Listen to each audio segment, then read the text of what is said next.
How's it going, people? Welcome back to the channel and welcome back to the Big Six. We all good, yeah? There's some background noise. Oh, Tobs, what Tobs? That zoom in? Yeah. Are you telling me, man? Say no I'm more. back, Say no bro. more. I'm back. What's the difference? I'm Who you back. not hyping up? Why you sitting in the dock? Me, I'm not sitting in the dark. It's because the light above me, it's been faulty for a couple of months. And I seriously don't know what you lot hyped up there. You lot just went, yeah, whoa. Nah, he zoomed in. He zoomed in. Because I zoomed in, look. I'm not gonna lie, the standards for Tobs are in the mud. If this is You know what what I we're mean? hyping. That's what I'm Nah, doing. man, I can't do that. Oh, Wait, sorry. is that a new camera? No, this isn't a new camera. It's just because I've not been using it consistently. Okay, no, fuck this guy. Forget it. I was gonna hype it, but no, forget this guy. Forget it. Yeah, no, it's bad. I actually should use it regularly. You've got a proper camera. You ain't been using it. Listen. We have got a jam-packed show, people. We've got predictions, and I mean season predictions, game week 1 preview, game week 1 predictions. We've got some announcements. We've got a lot of things coming on this show, people. So 1.5k already in the building. Let's get to 1,000 likes real quick. And yeah, to be honest with you, it was announced over on his channel yesterday, and I see a few people in the chat have already mentioned it. But yeah, Hugh's not on the show tonight, and he is no longer part of the Big Six main show. And I know the few people in the comment section that may be waiting for some juicy gossip or information. There's kind of none of that. Sometimes things just run its course, and that's kind of what's happened. No bad blood between us, from me to him or us to him and him to us, vice versa. You can go see what he said on his channel. And to be honest, I want you to show some love to his channel anyway, because like I said, he's very close to 10k. I think he's just under 800 away from 10k. And this show does numbers. So if 800 of you can go over, subscribe to him as somewhat a parting gift. And I say parting, and listen, the word in main show, because doors will open in the future. The extra show, I no doubt, will come back at some point this season. And if Hugh's up for it, Hugh will be on it. But as for the main show, we do have to move forward without a Man City rep for now. It was hard enough replacing Steve in the first place, which Hugh did very well. I have to give him a round of applause. 27 people left, 27 fans left. Like, how are we gonna it ain't easy. I feel like we've had all the Big Six fans, all the Man City fans of the Big Six. Yeah. Yes. It's crazy. Blue Moon's the last one. We've not tried it yet. Oh yeah. Let's get that fake fraud. He wouldn't last 5 seconds on this show. He wouldn't last. Blue Moon's not a bad shot, because he did come on that. What was it? The members only. College show, yeah. He's not a bad shout. Yeah, he did. Was I there? No, I don't think you were there. You was in the car talking to us. But listen, it's not about who's next tonight. It's about Hugh tonight. Got Hugh. It's a shame he couldn't be on the show tonight. But listen, show him some love by getting him to 10k. I'm putting the link in the link in the live chat, I believe, is the wrong link, so I'm gonna get that changed. But his link is in the description below. So as well as our channels, as always, subscribe, people. In particular tonight, make it about Hugh. Try getting to 10k, people. Come on, under 800 away. We get like 50k minimum on this show. 800. Come on, people. Why not? Go subscribe, show him some love. And like I said, there's no bad blood. There's no gossip to tell any of you out there. So we keep it moving. I see Hamza's name ringing bells in the chat as well. Fuck yeah, now Hamza would be crazy. But listen, like I said, it's not about who's next. It's not about who's next. Obviously, Steve's name is going to get mentioned too. Listen, Steve, 2 years ago, he left the show. We're good friends still, but there's no point looking backwards either. We do have to look forward. So, give us some time, people.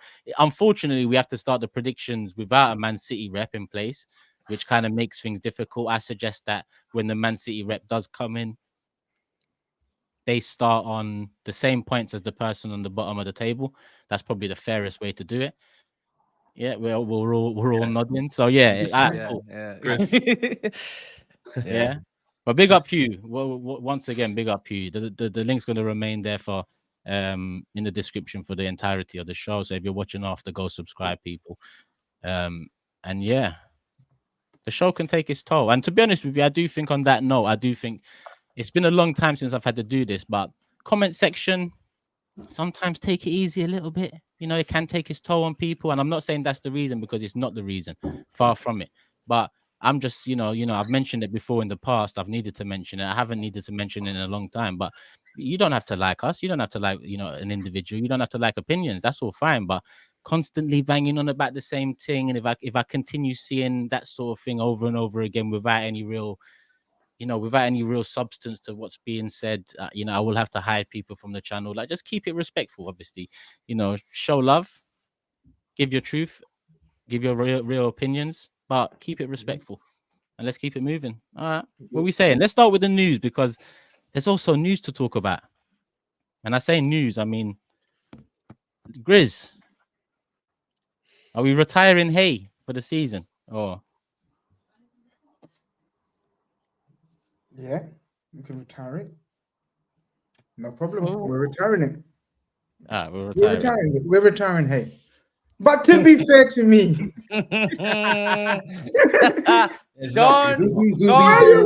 where are you? No, see, this is what I don't want. I don't want you to sing songs to me that other bands have been singing. Hey, it's your fan base. Did I sing a song like Zubi, Dubi, Do, Where Are You, all that kind of business? Please, deal with me what I dealt with you. So, yes. Zubi, I forgot his name. I don't know him. I don't want to know him anymore. Zubi Zaretta or Zubi Mendy, wherever his name is. Yeah, he done us. He done us. His agent done us. However, he changed his mind at the last minute. Yeah, man. It's the way it's been handled by Liverpool. It's been shambolic.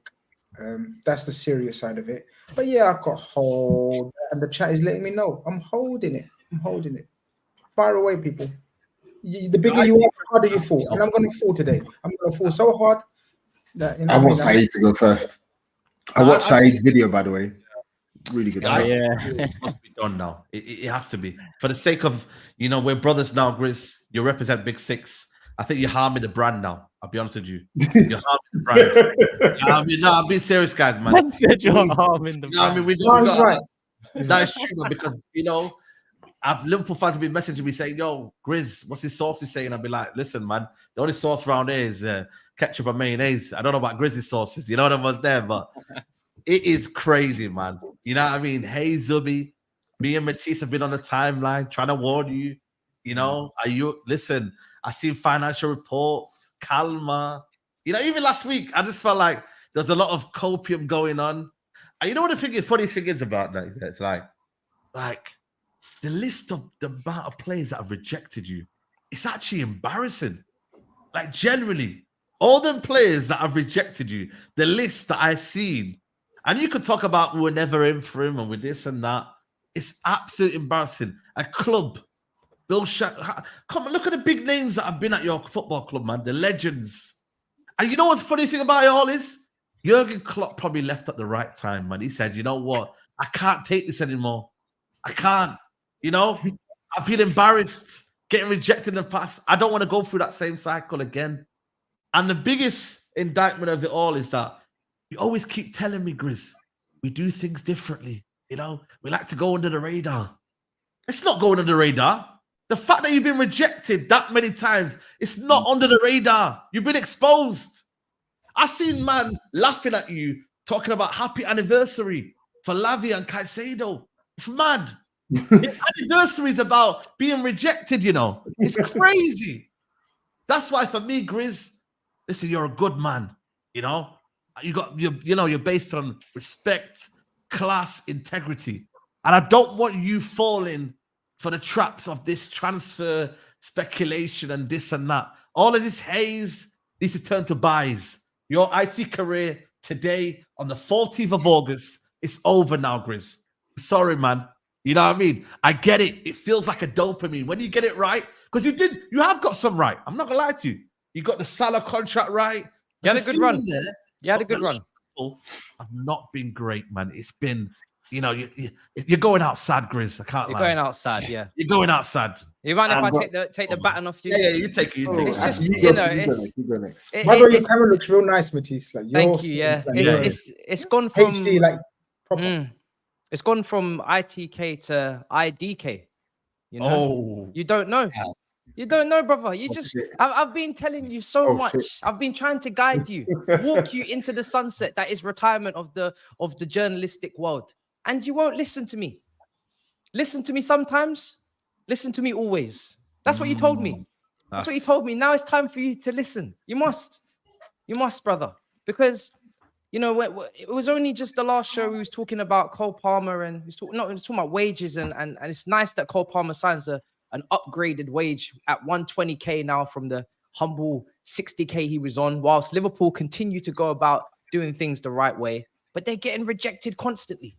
And at some point, I don't know who has to be held accountable for all these failed deals, but it's making you miss out on Premier League titles. And the quicker we get, as quicker we cut to the chase and get to that point, which is absolutely key, the better. Because Liverpool Football Club, if they are one of the biggest clubs in the world, which they are, they should be aiming to win more Premier League titles at a more rapid rate. Or are we just going to continue to take one every 20, 30 and be happy with it because it looks good on the optics? The game is about glory at the end of the day. You said to Toby, you know, Spurs kind of, what was it? Tobes, Tobes, go on. There you go. Oh, Tobes. Yeah. Gladly. Tobes. The last show I was on, he said to me, Solanke, he's Spurs level, isn't he? That's what he said to me. Yeah. That's what he said to me. And then he nonchalantly like just brushed off everything I was saying because he felt, I was getting angry for no reason. Okay.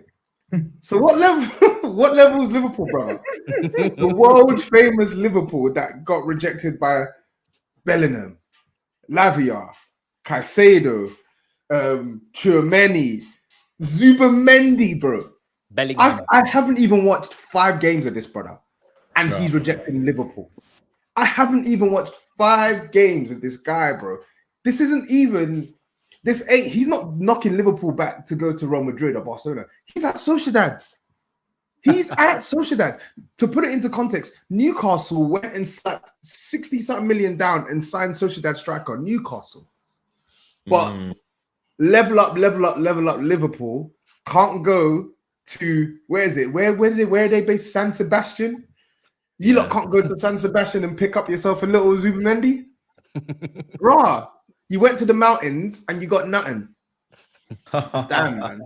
They got a nice view, man. They got a nice view. Damn. You know what's mad, Toby? There's a couple of journalists on TikTok nowadays.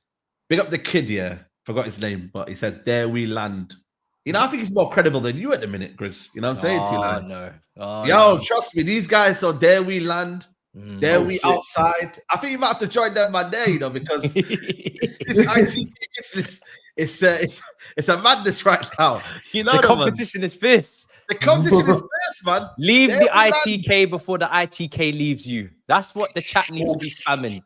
There's a new gen coming through. They're landing. Bro. There we land. There we skiddle. What is it? Skiddle, whatever it is. There we land.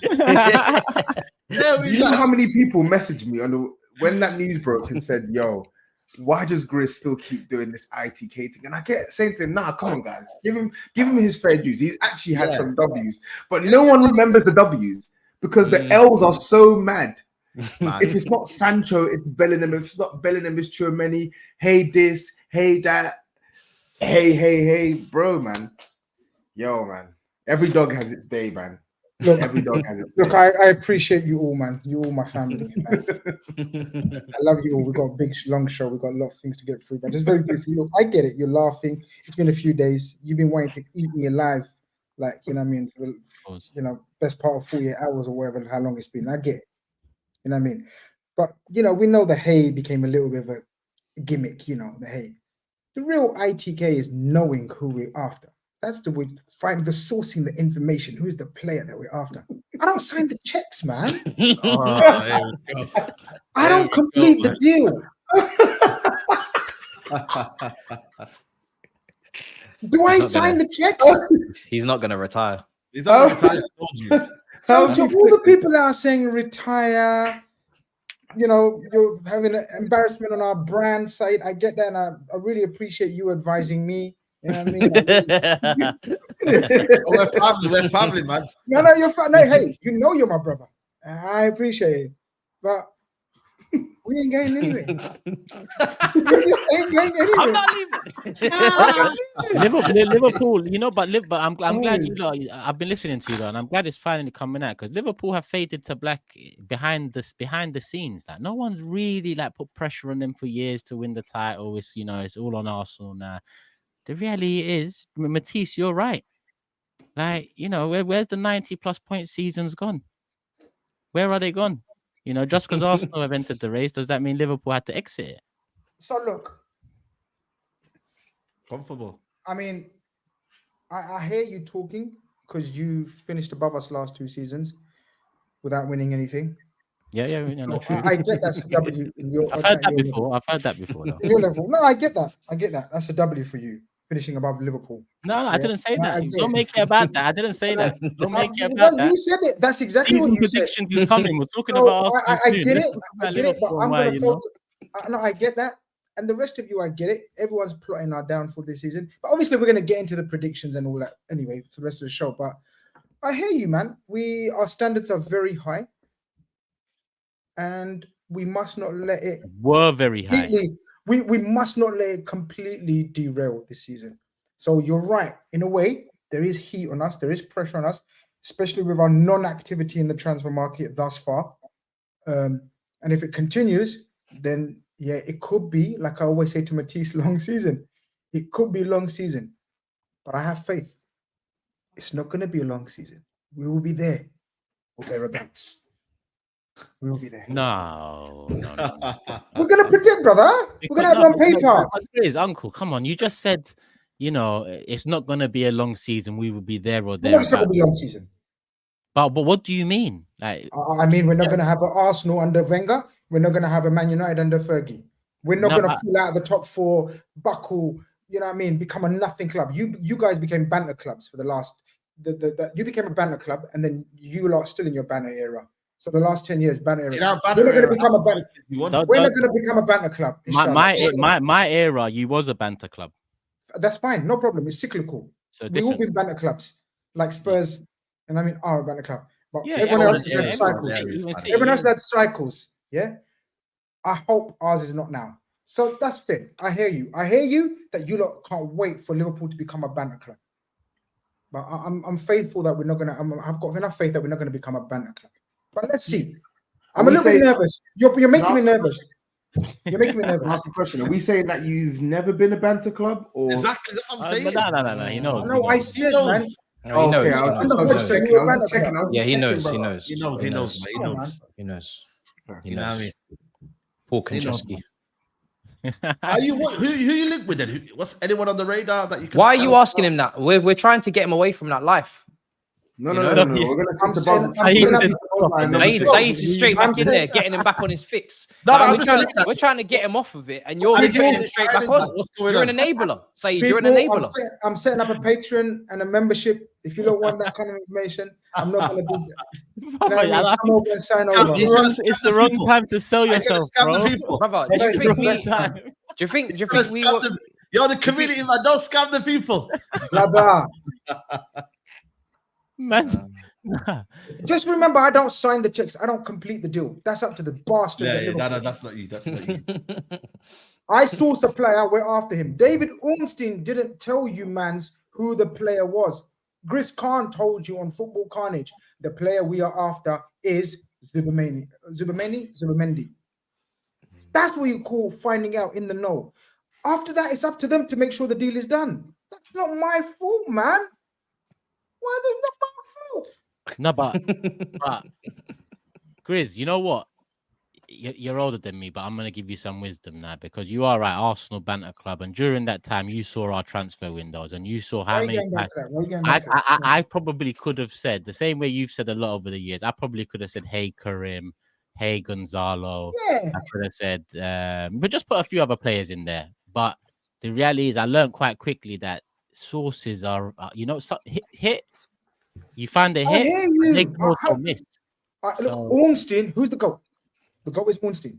Even he said this summer he's had a mare. This summer he's had a mare. This summer he was saying it's looking very likely. Sources indicate to me that he wants to join Liverpool. But he did. He wanted to join Liverpool. He changed in the last 6 p.m. when the news broke, about 9-10 p.m. 6 p.m. he decided to call Richard Hughes and said, I've changed my mind. I want to stay. And you guys know about this because he done the same to you. He didn't even entertain Man United. He didn't even let them in the house. Like, yeah, stay outside. No one's home. Whatever makes you sleep at night. Go on. No. I sleep fine, but you lot don't. So he says, you stay outside. You lot don't even enter my house. So at least he entered the house. He gave us a cup of tea, you know what I mean? And then said, all right, yeah, cup of tea. And then rejected you. And then rejected us. So we got that much. But yeah, it's a rejection. There's no holding back. There's absolute rejection. You know, Toby said earlier, I'm not going to let him say we went in for them. Now, Tobes, we have to hold it. We were in for all those players that you said, and they all rejected us. I feel like I would rather, instead of buying 10 drinks at the bar, walking them home, going inside for tea, I would have rather been rejected at the bar. It would save me a lot of time, a lot of money, a lot of stress. You would have moved on to a new target by now if you guys just got rejected at the bar. But you guys went all the way to the end. I think that's probably the best point of the night. I agree with you. That's the embarrassing part. That they took us literally. That you took us all the way, like just like Caicedo. Caicedo indicated, if you give me X amount, my client is open. Really, he was looking for a better deal from Chelsea. I hear you. We got done. But you learn, like Turkish says, we learn. We keep it moving. You know what I mean? I've always been a guy in my life to learn from my mistakes because you're a dickhead if you don't learn. I mean, and I'm not a dickhead. I believe like Robert, for example. Because Robert's saying, would you rather be owned by Clearlake or FSG? Like, why are you asking that, Robert? That's a crazy question. Like, what's he doing? He's been asking this question on Twitter for the last 48 hours. What? Why? What's going to him? I don't know. FSG have won everything, even though in a decent time span, and Clearlake have won nothing. So I don't really know what he's doing, but here's what it is. Clearlake have put you in. Like, if your owners were to pull out suddenly or have a similar situation to Roman Abramovich or something, boy, you guys are how much in debt? I don't even want to go there. No, we should be. I don't even know. Yeah. Numbers is not my strong suit anymore after all of this palaver. But yeah, look, people have to hold that. I apologize. SAEED, I promise not to. I'm going to enhance the brand, brother SAEED. I'm going to enhance the brand. Yeah. We need successes, man. Listen, W's are coming our way. W's are coming our way. Yeah. Let me because it's such a jam-packed show and we've already had a late start. Let me get the super chats on this current subject in or GRIZZ/Liverpool. Schwab says, much love to you, GRIZZ. If you start to say #buy instead of hi, you will get a here we go. Cool. There you go. That's the next trick. Next one. Don't worry, people. I've got all the super chats here. So if I don't get it in now, that's because I'm going to wait for a better time. Shamar says Liverpool fans have been tricked, bamboozled, and led astray by a grizzly bear. Turkish, who's rated higher, GRIZZ or that fan that confirmed Allegri on AFTV, bro? That guy there, legendary. No one will beat that guy. It's even disrespectful. People that know me know I got hella things right before the journalists. So come on, don't compare me to that speculated nerd on AFTV 5-6 years ago, man. You actually remember who it is as well. That one. That's viral, man. That went viral. Well, he said Allegri was searching for a house. Let's not get into that anyway. That was brilliant. Why is GRIZZ moving like Derek Chisora? Put the gloves down, please. Massum says Caicedo and Lavia walked alone so Zubi could run away from Liverpool. Uncle GRIZZ in the know business is a humbler. It is a humbler. You're absolutely right. When it don't go your way, it's an absolute humbler. Malang says GRIZZ is clueless, just like the Liverpool owners. Jude, Klopp contract Zubimendi now many times. This GRIZZ has been wrong. Oh, yeah, he's describing his brother Joey when he's using that word. GRIZZ can't even wrong. Yeah. Oh, okay. Your brother's a Joey, mate.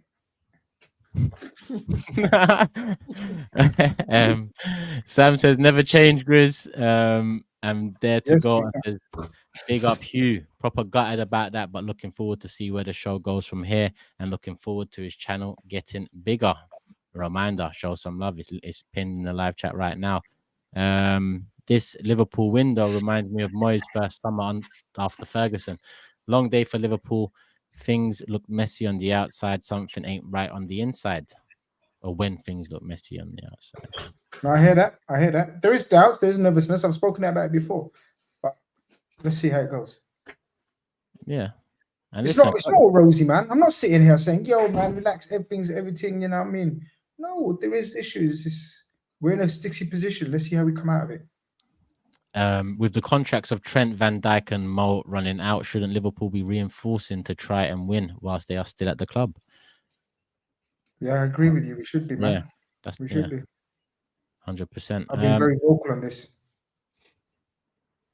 BH says, Grizz, bro, respect, but is FSG the issue here? Chouameni, Bellingham, understandable, but Lavia, Caicedo, Xabi, and now Zubi rejecting for less clubs. I don't know which one's the less club. Caicedo went for the money. We know that. Xabi wanted to give his team, you know, Leverkusen. No hands up. You're doing this again? Hold on. Because it came out. It came out yesterday, and I'm pretty sure I put it in the group. Maybe you didn't read it because you was in too much Zubi. Do where are you, land? Can I make the rest of the points? No, because your point is incorrect. So I have to stop you right there because I'm not going to tolerate any more salary slander on my football club. Caicedo is not making a lot of money, right? Caicedo has joined us because we have spoken to Caicedo for a great period of time. No, I'm not saying we're a great club. We've made mistakes, but certain things I'm going to have to pattern.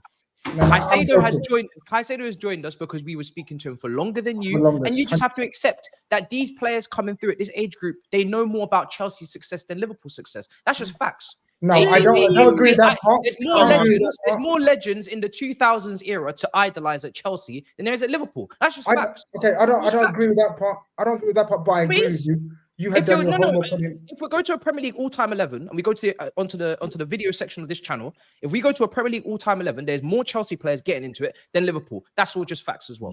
That's just facts. No, there's no such thing as facts when it says. Oh, it is. Your players are still playing. Most of them. That's I hate to be ironic, but that's a Rafa fact. 5 teams enough. That's a Rafa fact.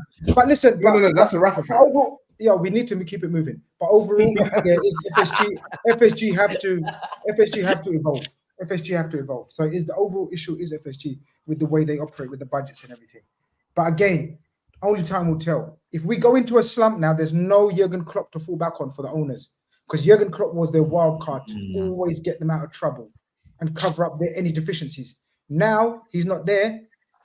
The owners, what's the word? The focus will be on the owners. So let's see what I want. Let's see. Spooky times. Raji says the big six has been a shining light for me, and you 5 plus Hugh will always be my 6. All the best, and thank you, Hughie, from an Arsenal fan. Come on, Raji. I hope Hughie's watching. I'm sure he is. So he'll appreciate the love, and I'll appreciate you subscribing even more people. So go over, do that. Wait, there was one more I needed to get in. Where was it? Jazzy says, hope my John Stones deep dive didn't contribute to Hughie leaving. I had analysis ready for Ilkay chats to Gerard as well. Big up Hughie and the panel. Come on, Jazzy, with the thumbnail change as well. Not the thumbnail, the DP change as well. Why is it always me though, Jazzy? I don't get it. 6 of us on the show. But that is hilarious. You wore it that way. Or is that an edit? That's not an edit. What was going on with you back then? Do you know I wore that to pretty much every match I went to that season, yeah, and I never turned it around. No way. Every time, man. I always wear a jacket as well, and I never turned it around. So people never. I just made it that day or the day before. I had it, and then bro was pissed. That day, you spent money on that because it's each letter you got to pay for. Did I spend money on that? Of course, I spent money on that. The Arsenal shop said no, though. I had to go Sports Direct. The Arsenal shop said we can't print that for you. So I said, fair. Here's what it is. We move on, man. Sad times. I'm ashamed of myself. Sorry, people. Live and learn as business. We've all been embarrassed. This Mike says, let's be honest, banter aside, doesn't it make the player look bad, unambitious? It does. I want to ask you this. Why? I mean, yeah. He's 25 now. He's not staying at Madrid or Barcelona. He's staying at Real Sociedad. Arsenal have been in for him. Bayern, Barcelona, Liverpool, Man United. All these teams are coming in for him. He wants to be the Matthew Letizia of Sociedad. No problem. He's a Matthew Letizia. Well done. Well played, Matthew Letizia. You know about the history, though. I'm going to call him Matthew Letizia from now on. But you got to remember the history, man. Basque. Basque area, they don't leave their club. Shut up, man. I mean, it's true though, man. It's like that area there. they Williams love as their- well. I Yeah, hear Williams that. is Williams is seen. going to leave. All of the great players. Well, he's not all leaving this established season, from but I get Eugene. what He's got number 10. Eventually, you do something, man. If this guy don't want to leave, then he will never be considered a great. Is Matthew Letizia considered a great? Yeah, for me, it's but Yeah, no, he's- not in No, general. man. Not He's in not a general. great. Yeah, but he probably wants to be a great with them. Letizia is a great Yeah. Grizz, man. I can't No, lie. Turkish, don't do that. Grizz, 100 goals in the Wait. Premier League for a Premier number 10 League? Come on. striker. Yeah, Come man. on. He's Come right on, up there. 100 goals. He's right up Southampton. there. Like Letizia and culture that there. It's not like he was scoring Inzaghi type in the box goals. He was scoring worldies. He was scoring goals that will be in the top 20 Premier League goals of that free kick, the scoop up one, for example. Oh, but this one ain't a great. I'll say, but Zubimendi ain't no great. Okay. No. Zubimendi's different, man. Oh, my Hot take. days. Maybe Now the feelings Zubimendi have is just not even all that anyway. I swear, the TOBS. Do you remember last week when you asked me? I said, I 100% said it's not the player that profile that I would go for, personally. But now that we're deep in, we have to get him. But he's not the profile that I wanted as my number 6. And I've been saying it on my show, so people know it's Who do not you one of want? those ones. I didn't, huh? Who I want do a you more, I want a more physical breaker up of play who can also, play. Varela, I think Varela is more suited than Zubimendi. But it's what Slot wanted, and it's a shame he couldn't get him. So then that's still a shame. Yeah. Next one here says, where are we? Mohammed says, unpopular opinion given the situation, but the club's actions will be justified if they have a 2-3 year plan to rebuild the squad again. I guess we'll have to be patient and see. Big up, lads. Mohammed, yeah, I mean 2-3 year with Van Dijk and Salah's age and contracts, I get that. I mean that probably makes the most sense, but yeah, I think Klopp was just magic and he hided the issues of ownership. Similar to what, listen, Arteta hasn't won anything yet, but the way I'm looking at this transfer window, we're going to get onto Arsenal later. He's got us this far, but this transfer window, I don't think he's the reason behind it. I don't think he's the one not spending the money. Like, we don't have another manager that's fucking saving the money like it says again. Like we didn't. Oh, you got money as well. I wasn't in the trenches with my t-shirt the other way around to fucking 5 years later be saving money. You saw, but what we'll move on to that. But yeah, that sounds about right. This one got me though. Sam says, did GRIZZ try to announce HUGH? Is that why he isn't here? Wow. Wow. That is creative. That's very creative, Sam. Jesus. That's up there for Super Chat of the year 2024. Norwegian Viking said Chouameni, Jude, Lavia, Caicedo chose dirty money clubs. Zubi rejected everyone. Proud Liverpool, not a club like that. Kyriakos says, in light of recent rejection, there has been a lot of discussion on what factors are included when it comes to a club's quote pool. What are the 3-4 main points that make up quote pool? Well, it's different for different players. Some players are easily swayed by money. Some players are swayed more by ambition. Some are swayed more by legacy and heritage. There are different factors and different, there could be 5 metrics of pool, but one player, 2 of them are more important to him than the other player who would pick 2 of the other 3. So it's hard to really say, but money would be one, how much you can offer wage-wise. The city you're from would be another one. What you're doing at the moment would be another one. Scarcely what you were doing before, club heritage and all that, I think, comes into play sometimes, depending on some of the old players you've got and what country they're from. But yeah, I don't think there's a definitive way to look at it, if I'm honest with you. Every player is different. Is that it for Liverpool? DHL says GRIZZ is doing that thing where you move to a girl and then call her a dead thing when you get rejected. GRIZZ, don't do that. I called him a dead thing from the start. I told him. Don't do that. Please, come on. Where are we? That's it for Liverpool. That's it. I've got the other super chat saved anyway, but we will get into. You know what? Let's do Ipswich Liverpool now, man. GRIZZ, what have you got to say about that? I mean, surely it's W 3 points. You keep it moving. No. No. Look, yeah. That should be the case, but I hate playing promoted teams on the first day of the season. I hate it. especially away from home. Because if you play them in game week 7 and 8, they've already felt the ferocity of the Premier League. They've had 6-7 games in quick succession. They've probably picked up 2-3 injuries. The squads are not the strongest. The first game of the season, the crowd is going to be there. The vibes are going to be there. Kieran McKenna, Chelsea wanted him, Man United wanted him, England wanted him, Spurs thought they're above him. You know what I mean? So, he's a good manager. We are above him. I'm a little bit nervous. I'm not going to lie. But we should get the job done. That's what I'm going to say. It's mad. It's how we're feeling like this, how I'm feeling like this. This is what shows you football's mad. You can go through so many emotions. Like normally I'll be saying, yeah, comfy. Well, Ipswich, comfy. It's not going to be comfy. It's just the first day promoted team hype. And it's a 12:30 kickoff as well.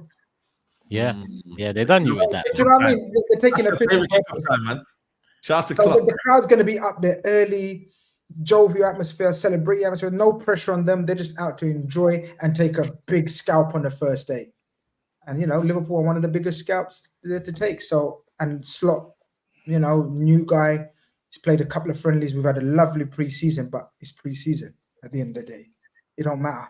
What matters is 12:30 against Ipswich that are going to be pressing, hunting us down like demons. And we're going to have to show something. Hope he can show me something because that will give a lot of Liverpool fans more hope for the season. But if it starts off problematic, oh Lord, we know it can go downhill very quickly. I would love for Ipswich to win, bro. Can't see it. Sorry. Grizz is right though. First, I mean, look at Brentford a few years ago. I know we were different to what Liverpool are now, but Brentford a few years ago, Friday night fixture. I know there's his midday, but it can throw up a Ipswich. When did they get relegated last? It's been Ages. Years. Did we not even? Maybe I can't remember. Did we try and build up the whole company? Man City team last year, then he got slapped 3-0 at home, first game of the season. Are we also saying that we haven't seen this kind of thing happen at all your clubs? No, we have. What I'm saying is it can happen. It can happen, and I would love, and I'm praying and hoping it happens. I just don't think it will happen though. Just don't think it will happen. But City are not that club, innit? City are not a slip-up club, whereas Arsenal, we've had that many times over the years. Are kind of. We start slow. How many times have Man United had this in recent times? Man United seem to have it every season. Yeah. Their slow is second place in October. Yeah, That's what they start slow generally, Man City. Then they just turn it up. Yeah, but their slow is our fast. That's my point. I know. That's this whole City start slow thing, act like they're not sitting second, drop 2 points in first 14 games. Well. Their slow is they win games, but they just don't blitz people. They're not playing well. Like it's a big difference between their slow and everybody else's. But yeah, I don't know. Liverpool. I think Liverpool would get over the line personally. Are Ipswich everyone's favourite to do best out of the promoted sides? 100%. Without a doubt. No, not for me. 12th this season. Can't lie. Not for me. Oh, who's yours? They're all dead. You put them 12th. They're all dead. Yeah, around 12th, 13th. I reckon they'll do well, Honestly. They're all dead. Sorry. Have you watched them though? Toby, have you watched them though? They play a Don't good need to watch them. Don't need to watch them. He does the extended highlights thing. Come on, man. Don't do the Sheffield United thing again where you start making rivalries. There's no rivalry.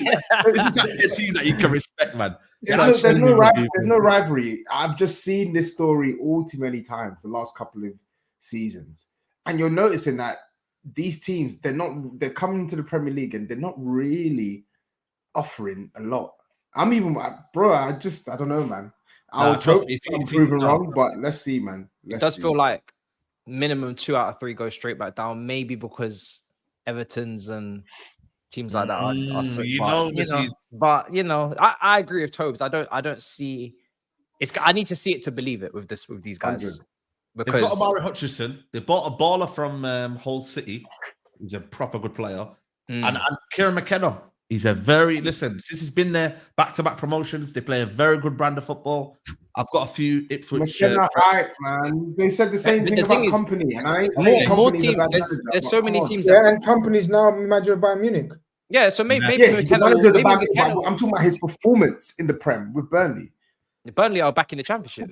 McKenna might go on to do Football's good humbler. things. He might go to Brighton next summer, but Ipswich might be back in the Championship because of it. Because the thing is now, before, I think teams coming up and playing good football used to surprise the Premier League because the Premier League had managers that would lump it and slump it and would play, a front two and try and knock it over the midfield. But now everybody's trying to play that way. So now it, for me, comes down to quality, player quality, attributes. And if 9 out of 10 teams or 18 teams out of 20 are going to play the beautiful game, then the teams that don't have the quality on average will go back down. And the only teams for me that can break that is actually the teams that come up with a different strategy, come up with something different that's going to shape teams. If they are going to go long or they are going to pose different threats, like maybe a Luton or someone, because I don't know. I just don't think it's that surprising anymore. Everybody knows that everybody wants to play this expansive brand of football. Like what is McKenna? And I'm not trying to be disrespectful, but what is McKenna bringing to the Premier League that we've not already seen? Is he going to invert a different fullback? Because there's only two. There's only two fullbacks to invert. I think it's more the style, man. I think. What do you mean by that? What do you mean by that? You see the style. And Iriola's got the style. Iriola's got style. You know, he's actually done more than Company. He's actually got back-to-back promotions. You know what I mean? I don't think Company got that. I get what you mean. Company was in come in, start getting split open, and then next thing you know, you conceded bare goals. But I've just put Ipswich as a surprise package this season for me, and they're not going to get relegated. I think there's a chance he learns off Company because listen, exactly. I know Company didn't do the back-to-back thing, but what Company did was special, and the fact that he slumped the way he did in the league. Surely McKenna and any other manager that's thinking about it, they've got at the very least have a plan B that they're ready to deploy. If they're not going to deploy plan B from the beginning, because staying up is important, making the money, and then maybe you bring in your way. I think Ipswich love him as well. So, but then again, by the end of next season, Chelsea will need another manager. They'll go for him. I want to surprise you, Are you going to be doing another watch along for Tottenham this season? Maybe. Well, maybe. We might. We'll see. We will talk. All right. Predictions. GRIZZ, Liverpool away to Ipswich. Over to you. You're starting. Come on. 2-1. 2-1 Liverpool. Yeah. Mm-hmm. TOBS. 3-1 Liverpool. Matisse. Yeah, I had 3-1, but I'm gonna change it to 2-0 Liverpool. 2-0. I'm gonna go 2-1 as well. SAEED? Yeah, I think Liverpool will be too strong. 3-1. 3-1, yeah? Yeah, 3-1 Liverpool. 3-1. That's all the predictions in. They will get published, people. Don says Ipswich have finishers like Amari and Delap. I hear SAEED. Burnley were bad in the final third. Big difference. Hamza says, I don't think Pool fans are as angry as they should be, or he thinks they should be. This is 4 years now of absolute incompetence in the market. Wasted Klopp, Van Dijk, and Salah. Yeah, a lot of people are going to look back. I agree, though, Hamza. A lot of people are going to look back and see it like that. Is that it again for the boy? And wasted Trent because Trent's going Real Madrid. I can tell you that. ITK Matisse is in the building. Can you say, hey Trent? Can you do it? Hey Trent, a la Madrid, a la Trent. There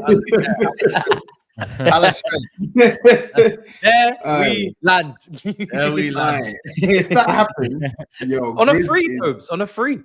GRIZZ is Trent's out of his socks, new contract, as you would say. Trent's new contract will be announced within. Oh, he's doing it again. Don't do this, man. Yeah. Within two to We got him. Trent's contract will be announced before 2-3 weeks. Oh, okay. Why are you giving a timeline? Just say, he's gonna get a new leave. I'm trying to help him. He said, he can't help himself. He's going band for band. He can't help himself. What's that? We can go band for band. We can go Trent for Trent. I will be there. Oh, man. He actually loves it. He loves it, man. He loves the risk. He loves the risk, the thrill of game. Yeah. He said it, and he sat back and just. No, I don't love it. I don't get paid for it. I don't get paid for it. I know that's why you love it so much. Right. Like, no. I'd much prefer. This is your craft. This is your artwork.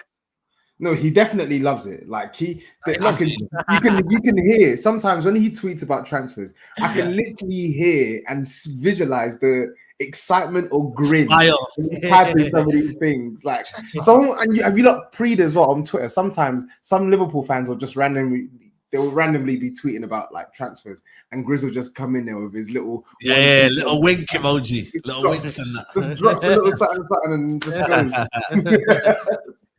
Calma.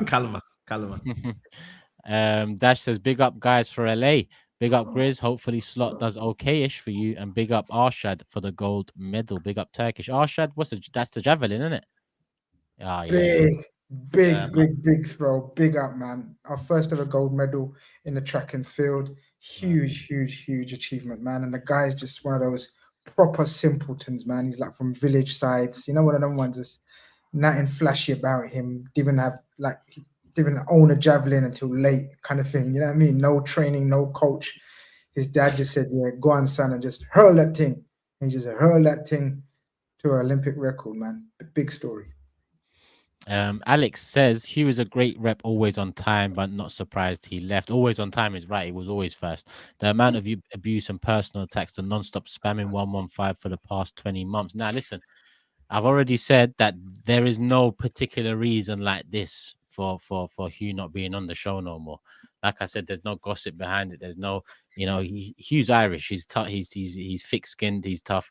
But the comments take its toll on everyone at any given time. So I do, Alex, I agree in terms of things that are abusive. I expect mods to deal with it in the comment section as well. Afterwards, mods, we can, as we do, I do. And it doesn't, that wasn't just to Hugh as well. It happens to a lot of us here, and sometimes people that come in as guests, which is mad as well. So I'm with you on that, but don't assume that is the reason, because it's not the reason. So yeah. Big up, 6.2k in the building. Hit the like button. We've done our Liverpool predictions, and that's it. We move on now. Next biggest piece of news, I guess, is let's go to United opening day fixture. Fernandes extends his contract. You kick off against Fulham at OT Friday night, and yeah, Fernandes, what is it? 3-year deal plus the option. Yeah.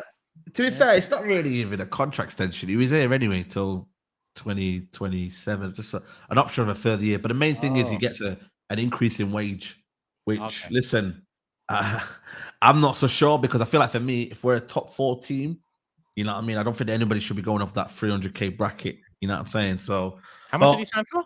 What? Yeah. He's also doing things differently. He's in the top earners. He's going to be in the top earners. He's on 240 now. And what it's said to believe is going to be among the top earners at Man United. So the top earners are Rashford and Casemiro. So I'm guessing by that means he's on 300 grand a week. But here's where I think, and listen, I've got a theory as to why they've kind of caved in here, because he's probably thinking to himself, listen, Mason Mount's on 250, Rashford is on 300, Casemiro, I think he's respectful of Casemiro, legend, you know what I mean? He's on 350, but he's like, he's earned that over his career. But Rashford and Mason Mount to be ahead of me, bro, these numbers are fucking mad. Yeah, no. You're saying why has he been talking to you all this time, Matisse? These numbers are crazy. No, but there's a hint of being right. I don't agree with it though. We've talked about Chelsea and United before, but Saeed, what you gotta understand is, at some point, Chelsea included in this, you man have to reset the thing.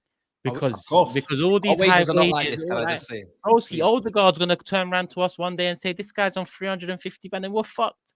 I know. You get it? Don't put me in with them. Our wages ain't like this. Did you see my tweet? Did you not see my tweet? I wrote Ineos first L. I got 400 comments. It is their first. It is an L. It is an L. That's what I'm saying. I said this is the first L. I don't agree with it. I'm not trying to pocket watch. You know what I'm saying to you? But where I hear it is that he's thinking to himself, Mason Mount cannot be getting more than me. I'm sorry. Mason Mount cannot be. Where's all this new structure, new way of thinking? Nah, but I think this is the last one. You promoted it so much. You gassed up this with the way we work. Listen, it still is there. Don't get me wrong. I still believe it's there. Every transfer so far, every contract renewal so far has shown the opposite. You're just carrying on really, under a different name. I think this one here, I think they caved in. He's a fan's favorite. I think they caved in once. Is he a fan favorite? To be fair, when you go Old Trafford and that, and you kind of, he is a kind of a fan's favorite. Let's be honest, I like him. You know what I mean? He's a fan's favorite. Whether we think on social media is another thing, but overall, he's a fan's favorite. But he's got that wage. I think I'm just going to move on now. But that should be the last person now. Last person. I'll be real. He and he's a captain as well. So I think that's why they kind of said that in that regard. If anyone's going to earn Big P in that team, that's what I'm saying. As frustrating as he is, he's probably one of the few that actually deserve it. But that's what I'm saying. That's what I'm saying. That's why I feel like for me, he's looked at it and think, right, cool. I have to be more than Rashford and or at least level with Rashford. He's done a lot more than others in the past. So that's where I think it comes from. But other than that, you know what I mean? De Ligt signed, Mazraoui signed. I'm looking forward to the season, man. I can't lie. I'm looking. So what are you saying? No. I'm not going to mention it because he just. What is it? What? Not mention it. No. Because I don't want to start. Man, De Ligt and Mazraoui. Yeah, De Ligt and Mazraoui, man. Hopefully, we get another midfielder in. That's the main aim. Ugarte is the one that we're still linked with as well. I don't know if Liverpool want to come in and late hijack that. I don't know if that was the situation over there. But yeah, Ugarte. And then we're set, man. I'm looking forward to the season. No excuses now. He's got most of his players in. This is it, man. I'm ready. I can't lie to you. I'm actually ready for the season, man. Friday night, want to be there. We're having it. Fresh vibes. And that's it. You know what I'm saying? So hopefully we get a big win. I'm looking forward to it, man. One more midfielder needed, maybe two, depending on how much money we spend. But other than that, when you look at the squad we've got right now, it is stacked, man. You know what I mean? I just think the midfield area needs a little bit of working on. But the centre-backs, Lenny Yoro, when he comes back, you've got De Ligt, Mazraoui, Dalot, Wan-Bissaka. Like, the attacks, Xerxes, Højlund, Ahmad, Rashford, Garnacho. Like, it's not a bad team on paper. It's whether the manager can get the best out of him. Now he's got the tools. He's in his third year right now. There's no excuses now to deliver. You feel me? So that's where the pressure's on the manager. He's got, like I said to you, Ruud van Nistelrooy, Rennie Hack. They've changed it around for him as well. So they've given him the environment now. You said Rennie Hack in the last 2 weeks. Yeah, man. I know. Listen, he's there in it. So yeah, man. Yeah, I mean, we sold Wan-Bissaka as well. Shout out to Wan-Bissaka. You feel me? Been a good servant. You know what I mean? I think he'll do well for West Ham, you know. I think, honestly, no disrespect yet, but he'll do well for West Ham. So he's gone that way. And yeah, man, I'm looking forward to the season, man. So, you know what I mean? Positive vibes, man. That's what we're dealing with right now. Until otherwise. You know what I mean? And when that otherwise happens, we'll let you know. You'll find out. Whether it's on here, whether it's on my channel, you'll find out. But for me, I'm coming in positive vibes, man. You know what I'm saying? We outside. No, I get that, and to be honest, like, listen, Saeed, people know you for you know, like you're emotional. Yeah, I admit that I'm emotional. Yeah, no, I know that. There's no problem with it. Like, it is what it is. To be honest, that is a football fan should be. It should be like that. You know? It's not about the flip flopping thing. It's more about you're right. Like, you know, whether people have agreed with you in the last 2 years or not, and how you felt here, how you felt there. In my opinion, you know, you are right now. This is his third season. He spent a lot of money. He's got a lot of players. You know, this summer in particular, Man United are by far the team that most manager since Fergie. Most manager since Fergie. I think you are right to say, like, in my opinion, Man United should be in top 4 come January. You know, that should be the case. Third year, the amount of money spent, the player profiles coming in. You know, it should be the case. So, Saeed, you're right, man. The pressure is definitely on. You know, Sometimes I don't agree with you. Sometimes I think you're being harsh, but this time there's no two ways about it. Maybe I was harsh last year. Maybe but then again, I'm like, no, I don't think last year was terrible. It's 8th, bro. Man United associated with 8th. I don't think I was harsh, but then again, listen, it is what it is, man. It's all about opinions. But this year, when I look at the environment and I look at everyone else, I think United need to take advantage, man. They need to take advantage. So that's why the interesting thing will be the predictions later on. But where we finish. So, yeah, man, I'm looking forward to it, man. Fulham, you know what I mean? They've got some decent players, but I think I'm confident what Man United could do. So, I'm looking forward to it, man. Say no more. Surprisingly, no super chats on United, even though we haven't talked for long on United, but it's Fulham at home. The only news is Fernandes. We've discussed that. So let's do predictions, and I'll check again for super chats after. Saeed, let's start with you, Man United rep, and then moving on from next week, we'll do it in table format like we did last season. Fulham, Old Trafford, Friday night, Saeed. 3-1, Man United. Let's go. GRIZZ. 3-1. 3-1. TOBS. 2-1, Man United. 2-1. Matisse. 2-2. Oh, damn. I love it. I love love it. He's Early, like picking Why that. do you mean to go on? pacemaker. Matisse wants to be the pacemaker. I'm gonna go 2-1 United. Yeah, 2-1 United. What did Saeed say? 3-1. 3-1. Yeah. Everyone win apart from Matisse, who's gone for a draw. Going back a little bit. Wait, not going back. Daniel here says Captain Bruno, best signing post Ferguson.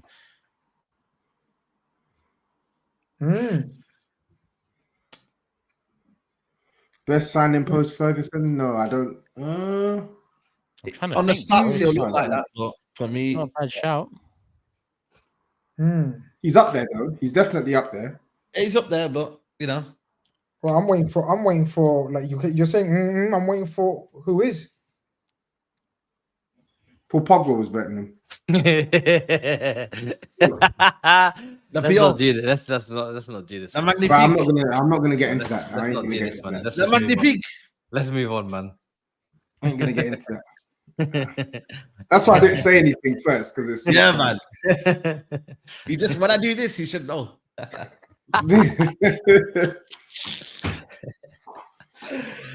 On United, no. So predictions for United done. Topic on United done. Giovanni says Chelsea and United fans love the window. We will see when football is played. I think that one came in during Liverpool. So yeah, big up. Giovanni, are you an Arsenal fan, by the way? No, I think he's Liverpool. Liverpool, okay.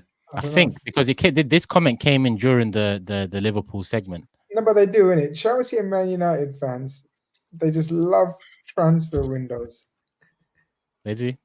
We just want you guys to be better. Yeah. Nah, United fans absolutely love it, man. Love it, bro. I think Chelsea fans are tired. Most Chelsea fans I speak to, they're tired of it. United, Oh man, United They've fans, exhausted it. They've exhausted it.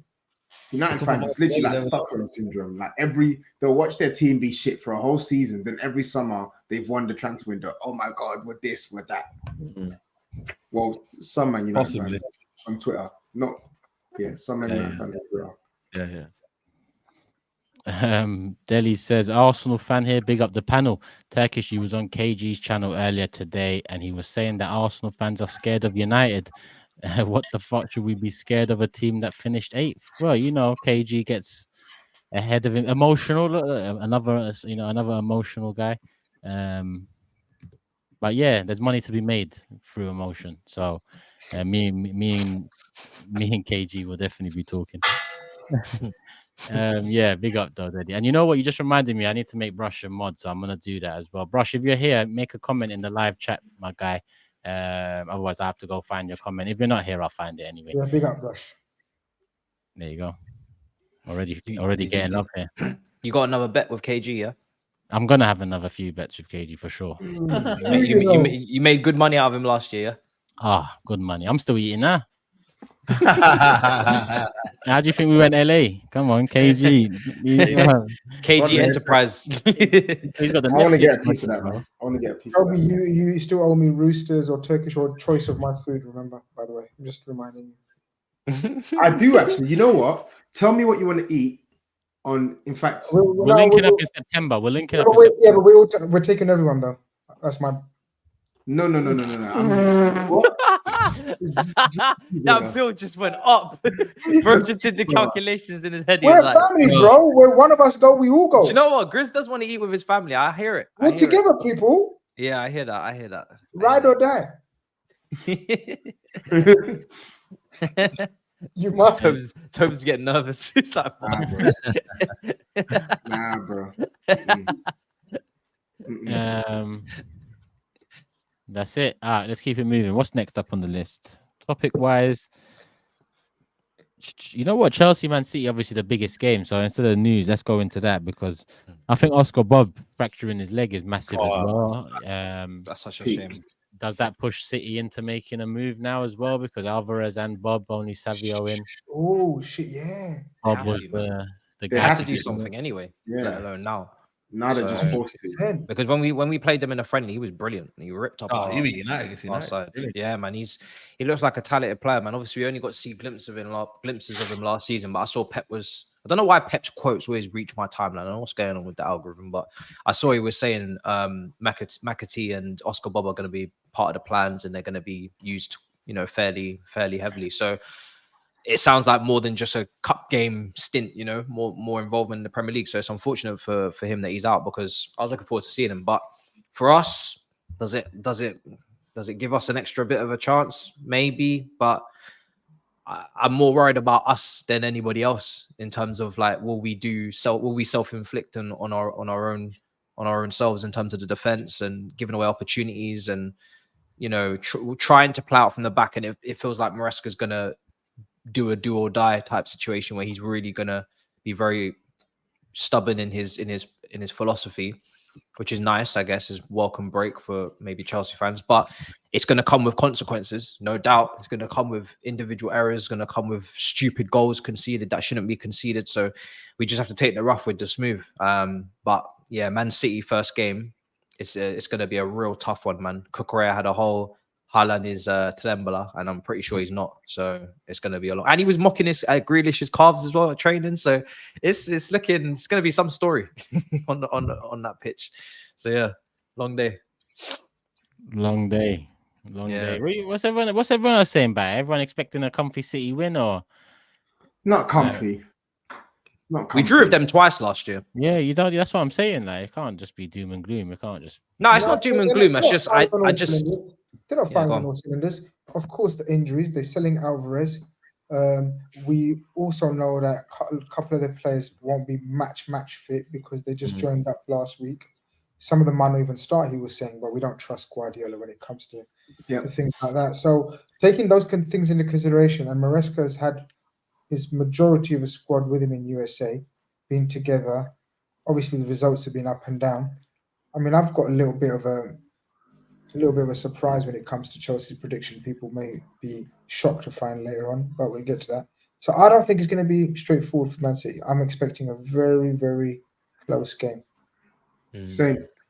Man City, as I said, they don't really start well, and I think Chelsea at home, they'll give it a good go. First game for Maresca. Don't really know much about him, but it seems as if a fair amount of the key players, excluding Reece James, seem to be fit. And Nkunku's fit. Fernandez or Enzo and Caicedo available. Cole Palmer's back, I think. Is he back? Yeah, he's there. Yeah, Lavia's there. He's there, available. Lavia's fit now. Don't know about their centre backs, to be honest. I'm still a bit not really having any of that. They've been very, very poor. Very poor. Gusto's there, so like it seems as if a couple of the players, obviously Neto's just signed as well, and Dewsbury Hall's there, so they've got a bit more quality at their disposal going into this game. So I'm with Grizz. I think it will be a close game, and I really wouldn't be shocked if Chelsea won the game on the day. I actually wouldn't. That's what I'm going for, man. I can't lie. I think Chelsea got this, man. Yeah, bro. I really do. Home crowd, Maresca's first game. I'm sure. Is it Rodri's out, right? Rodri out for this game? Is he? I'm hearing that Rodri's out for this game. Yeah, he's injured, isn't it? Is he injured? What? Yeah. That's what I got.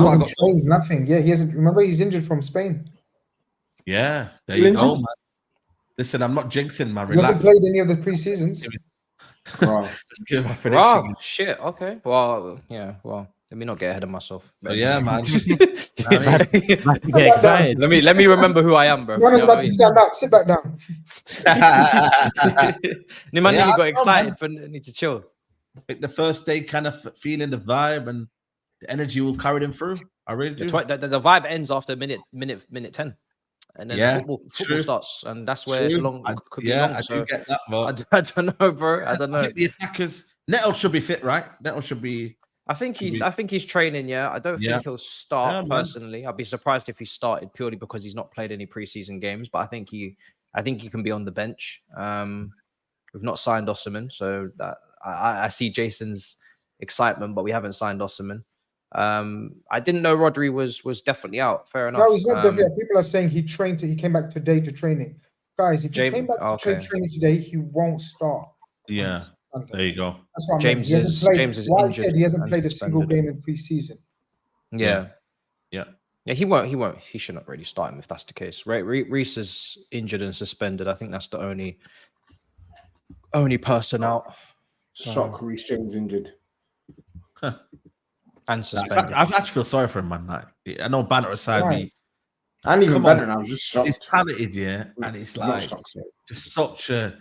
Every time we're hearing another injury, man. Like, was he the only player that's ever been injured? With City, yeah.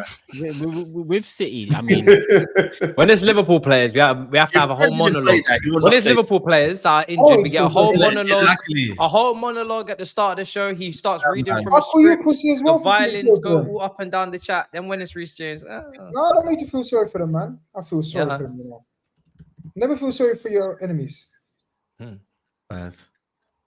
With City, I mean, I heard you two. Well, listen, I mean, you've said it already, but you've said it multiple times for quite a while. But it's hard to tell with you SAEED and Matisse, where it's really coming from. But you both predicted Arsenal to win the league, right? It's okay. Ignore the question if that's just your methodology to come and say what? Or is there genuine feeling that, because I do look at Man City and think Alvarez is one thing now, Oscar Bob's another thing, Rodri's not going to start the season, De Bruyne's already had a few injuries over the years. Like, is because Matisse, I also sense worry from you, because I've seen you tweet under Fabrizio's saying Wahi to Marseille, saying good deal, like, so you're on the edge right now. You're following on a bit too close. I just thought it was a good deal. I actually didn't realize it was linked to any of your business or dealings. No worries. I just happened to stumble across it. So keep doing your thing, brother. Damn. But is there a genuine feeling that Man City have weakened now, and Man City have kind of, I mean, if they're for the taking now, if this was a ploy, have they left it there for the taking? Yeah, they are. I don't know about there for the taking. I think they are, because there's still like 18 days left in the window.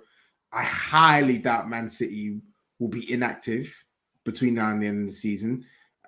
I think they've been looking at players already. Like, I know obviously the Oscar Bob injury is forced things a little bit, but like, I think they will have been looking at players, man. So I expect them to get someone in. I just hope for my sake that it isn't another Mateus Nunes or whoever it was that they signed. I'm hoping that it's a driller, someone who's actually gonna make it 6 and 7. Yeah, that's what I hope.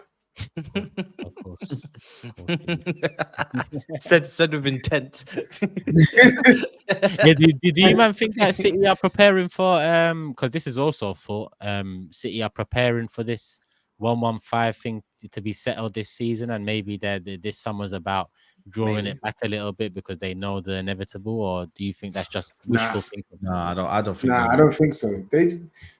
Man City have been running out of most seasons now. They run out of profit because they just make so much money off their academy, and they really rake it in off player sales. Like, even if I look at this summer as well, they signed. Who did it? They sold some random players. Steve sends me these players all the time. Yeah.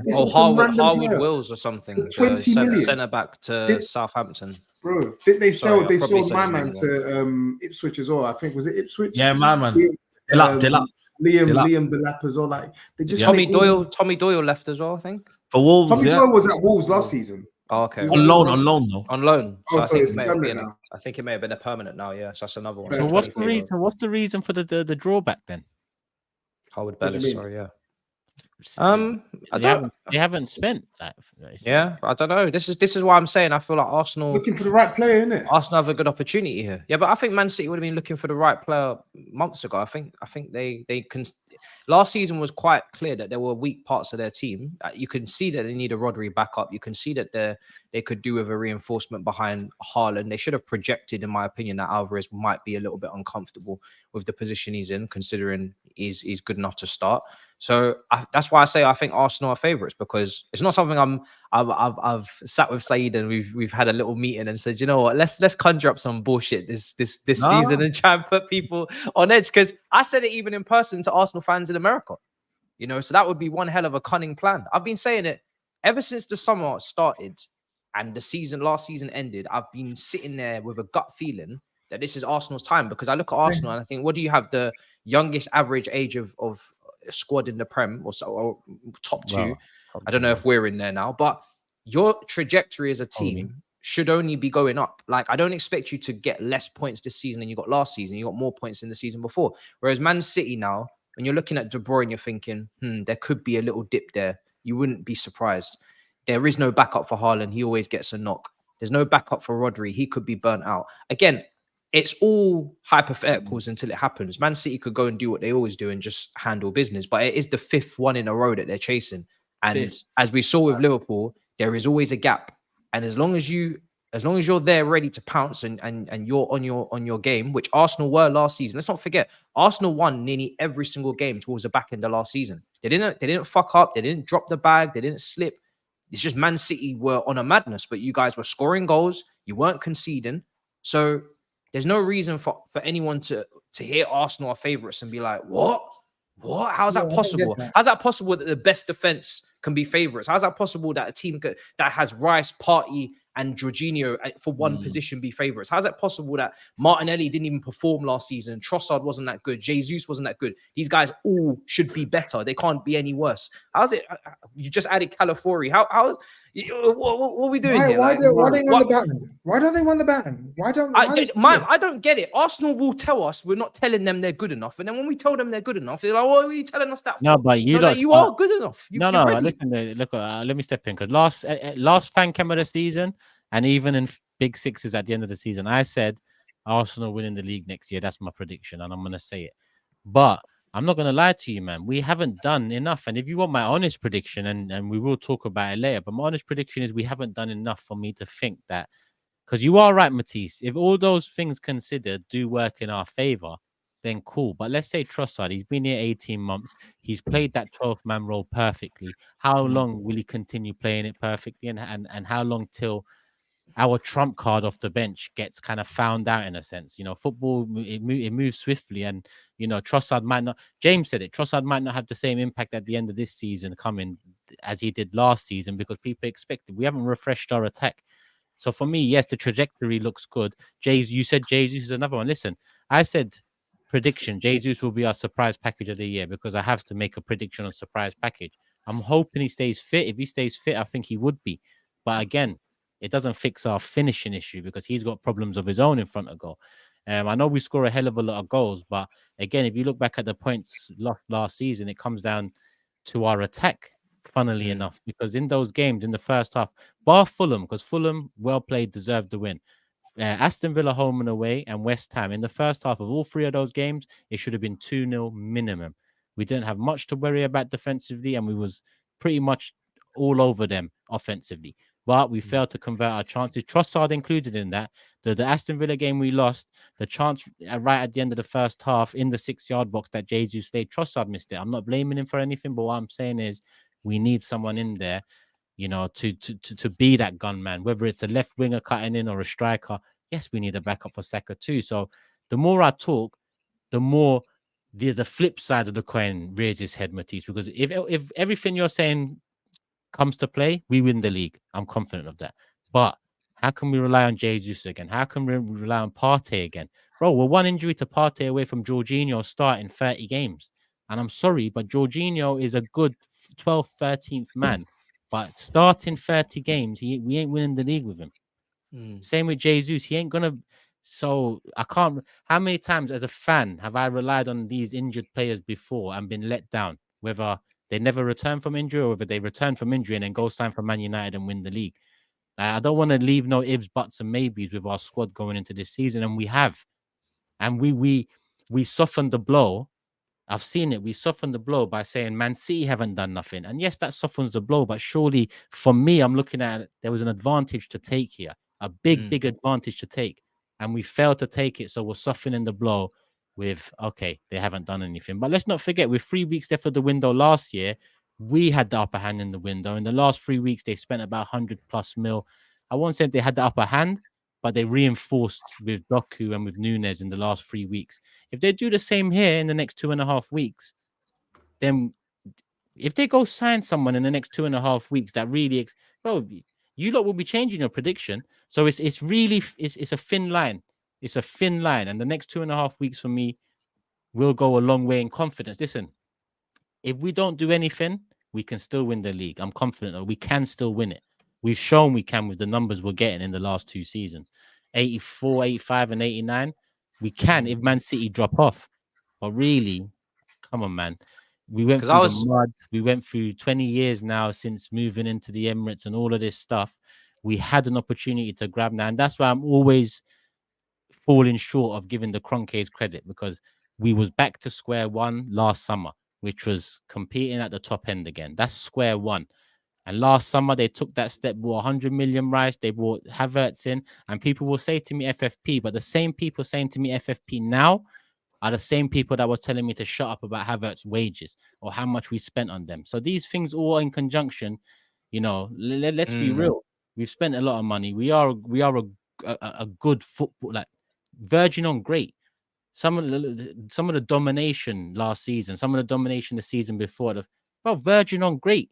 But you don't become great unless you get it over the line. And it's not about half a season. It's about a full season. And we've left ourselves short, Matisse. I'll be honest. I'm not trying to... I want the baton.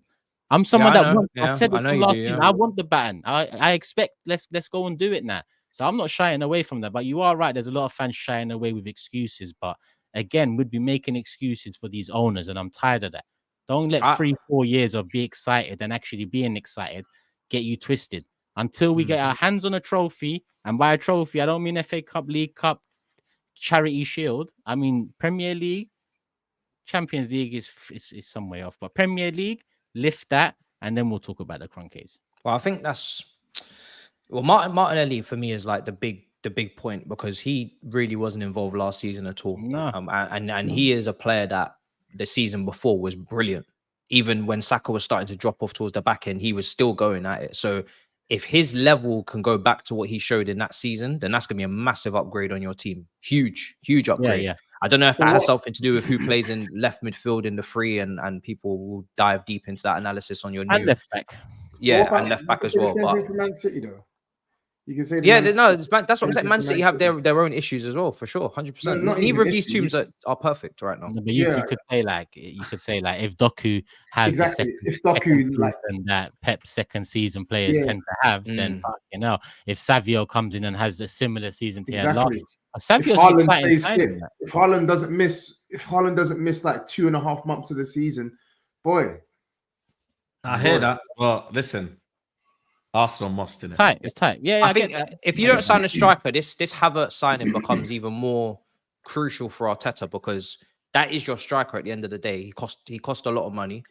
Arsenal fans were kind of saying, you know, he's going in the right direction since he's left Chelsea, and Arteta has found the player that we saw at Leverkusen. If you're going to win the title and he's going to start up front, you're going to need more than 13 goals. You're going to need 20. And this is where the pressure for him really is, because if people are telling me that he's got to become like a backup striker, or he's not good enough to play left in a midfield three, and he has to be on the bench, and he's just a rotational player, then I'm afraid me and Tobes will be proven right. So, you know, this is a very big season for him. I'm not even coming on. I'm not even coming up in it. Not just him. I've mentioned Martinelli. It's not even coming from an agenda. There's a balance to it, though. But because you man have used the word. You man have used the word trash. So no. A banner. I was hosting. I have never. No. I don't even mean that. Over the last 3-4 years, you and Tob have definitely used the word trash to describe Havertz. But what I'm saying is there's a balance to it, because you are right. You know, if he doesn't claim this starting berth and make it his own and whatnot. When you're paying someone 275, if he becomes an option, it's not a good investment. But at the same time, even me, I'll hold my hands up. I've called him trash, but last season he showed something which is far from trash, but far from great as well. So there's still, teething issues to get past. But there's a balance. You are right. If he ends up on the bench, which I think is going to happen, because I think we do need a number 9. Maybe we don't get it this summer, but we'll find out. You don't hear. You'll find out. So at the end of the day, it's a big season for us. It's a big season for us, and the fact Man City haven't spent, and the fact, that's put more pressure on us, in my opinion. The fact they haven't improved, it's not really a softening of a blow for me. It's more like, shit, like, this was our chance. We haven't taken it, but the pressure's still on us because they haven't done anything. And we have to do it now. I mean, pressure, at the end of the day, the last 2 years, we've lost the league in very different ways. One, we bottled it. The other one, we fought till the end and just missed out. This season, we've got to do it. But we're not even on the predictions for the season yet. Chelsea, Man City still. So, Matisse, let's go back to you and do your prediction. Best I can hope for personally is a draw. So I'm going to go 1-1. 1-1. Actually, no, sorry, 2-2. We're definitely going to concede goals. I'm going to go Wait, no, I'm Chelsea at home. I'm going to go 2-1 City. SAEED. 2-1 Chelsea. Yeah, he stuck by it. Opening week bomber. I hope. Grizz. 2-2, I was going to say. 2-2. I'll stick with that. Yeah, 2-2. Another draw. And Tobes. Yeah, I'm going with 2-2 as well. Yeah, 3 2-2s. 1-2-1 from SAEED for Chelsea, and I've predicted City to win the game. So that's an interesting one. Let me do the super chats. Max says, gutted for my man Bob. Serious baller he is. Have to sign someone now. Our attack is thin as hell for these first 3-4 months. Arsenal is now or never. It does feel like that. Well, not never, but it does feel like that now or never type of season. What's this one here? Oh, Sheikh says, my dream for this season would be United 19 games unbeaten, then 5 straight L's, 8 wins in a row, and then 6 L's. The SAEED roller coaster would be epic. Could happen. Could happen. Guna Rally says, big up Matisse, one of my favorite people on YouTube, even though you're Chelsea, especially when you're miserable. I'm sure he heard that in the background. SFA says, isn't Maastricht forgetting the Chelsea players are on very long contracts, so the quote low wages are a disguise? There was more. Wait, sorry, let me scroll. Oh, this one was from earlier. Can we even be mad if anyone, including Trent, goes Madrid? That team they're building is looking scary. Yeah, I get that. Sorry, people, where are we? Nah, that one's Arsenal. Turkish, could Pedro Neto be a game changer for Chelsea? Surprised Arsenal, Spurs, and United didn't go for him. I think he would improve any one of them. Big risk, though. Big risk, but he would. This is the problem, and I think that's why those other clubs didn't move for him, to be honest. I really wanted him at Spurs, and I would still take him at Spurs even with the injuries, but I can also understand some fans looking at it saying it's a lot of money to pay for someone who is really, really injury prone. But I would have taken it with the risk just because we need it. So yeah, I hear that. Blue Moon just started the stream, heard the news about HUGH. If you want me on, shout me. Also, Grizz, your team is in the mud. Zubi do. I'll put your name down, Blue Moon. Don't worry about that. Eze has a 60M release clause. How has no one activated that? Bro. Makes sense for City now. Someone is honestly, people are sleeping on him. Someone needs to pick him up. I really hope it's us, but someone needs to pick him up, bro. He's waiting to explode. Yash says, I think Pep is going to leave. City are preparing a treasure chest for the next. That's another. Yeah, that could be another option. Sam, pressure to treasure chests, man. They've got treasure chests coming out their asses, man. True. This is what I'm saying. My prediction: Maresca's mascara will be running by Christmas, says Sam. That's funny. Who do you guys think could realistically serve as a solid number 2 for Rodri? Funnily, and well, nowhere near the same level, but if it's a backup coming in, same way Zubimendi would do it, it probably would work similar. That's that sort of level. They tried with a Calvin Phillips, but that was way off the mark. But yeah, it's hard, man, because Rodri's in that department of midfielder. Rodri's clear, so it's hard. The number Thing is, two he could play as an 8, Rodri, and the other guy could still start if he was that good. If the guy coming in was that good, Rodri as an 8 would slap because the guy could get goals as well. It was meant to be Bruno Gomes, but it's too much money, isn't it? Like, yeah, 100 million, crazy. Cool. There's some Arsenal ones here as well because I did go on to Arsenal, but yeah, I'll get them in now as well. Why not? Melanin says, big up all, especially Turkish. I'm coming from Toronto to London for the game on Saturday. Was wondering if you knew a legit spot to get one ticket. Is StubHub reliable? Any help is I've never bought a StubHub, but I do. I assume has anyone here? It's reliable. StubHub is reliable. It's just expensive. And I don't know if you'll find many Arsenal tickets on StubHub. Your best bet is looking on Twitter and being able to suss out bots. No, don't let No. Honestly, because it's one sec. It's very there's a clear pattern for the frauds and the hackers. It's true. There is, honestly, I'm telling you. You just go on there. If you just go on their account, you go on their page, they're not a legit person. Look at their profile photo. You see, they don't have a pattern of tweeting. They probably put one tweet. I hear that. Sorry? Wolves, but it's first home game of the season. It's going to be good weather. It's going to be hard to get. Let me ask. Yeah, I mean, message the Big Six Instagram, Melanin. Message the Big Six Instagram. At least a couple of us are logged in. TOBS is going to ask around. I'll do the same. Just one ticket you need, yeah? Elisa, man. Sort him out, Elisa. Where's Elisa? I haven't spoken to Elisa all summer. I need to check up on him, make sure he's all good. Vibe says Turkish this season is the biggest test for all Arsenal fans. There's no right or wrong other than backing the team. How confident are you, by the way? Free pass this for rants and chance. Time to win the league. Free pass this for rants and chance. Time to win the league. How confident? But this super chat came in before I was talking. I mean, I could be more confident. I'm confident we will be there again. But my confidence in terms of winning the league comes more from Man City's failure to improve and upgrade than it does what we've done, which is a problem for me. So my confidence has a big caveat, if I'm honest, and I don't think we've done enough, but we can win it.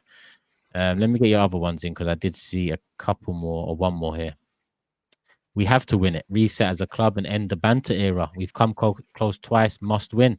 Time to change the narrative. Arsenal fans, even the ones on cloud 9, are desperate for fresh air. No excuses. There isn't. Triple O says season might be long for us. Liverpool only fell off last season because they had lots of injuries, and City won despite losing KDB for 6 months and Haaland for a couple as well. Imagine if we lost Odegaard, Saka for 6 months. And Triple O, that's where my confidence falls off because, yeah, let's not think about it. But yeah, that one is super peak. If any of them two go down for a long period of time, it gets dark. Yeah, it really does. It does, and listen, it's on us as well. It's not like it's something that would be unfortunate, but we need to. Let me not talk about it. Big up Tevin. Hope you're good, my brother. Big up the Mandem. Hope all is well. I don't know what's up with Todd Knight and Clear Lake Records signing up more man than a job fair, but our window also looking meaty. I can't lie. Still confident though, Turkish. Well, you've had. Don't sound too confident, but we will be there. Turkish, don't you think the reason for us moving slow is due to FFP, hence why we are trying to sell first? If it is, then we look back at some of the moves we have made and you know, a highest paid player, but I'm not going to get back into it, man, because, you know, it's the start of the season. You know, I hope Havertz starts however many games he's going to start, and I hope he backs it up by scoring however many goals he needs to score. That's what I want to happen. And then we don't need to talk about wages. We don't need to talk about why we didn't buy enough in the window. We don't need to talk about FFP. I'm tired of all that. I'm tired. I just want to get over the line now, and there's no excuses. Nope. That's it. Havertz did his job. Let him be. Chelsea have 9 wide players. Surely the board are not going blind. Surely the board is not blind. Getting an attacker is number one problem. Problem is don't have a clear target. Okay. Yeah, it's true.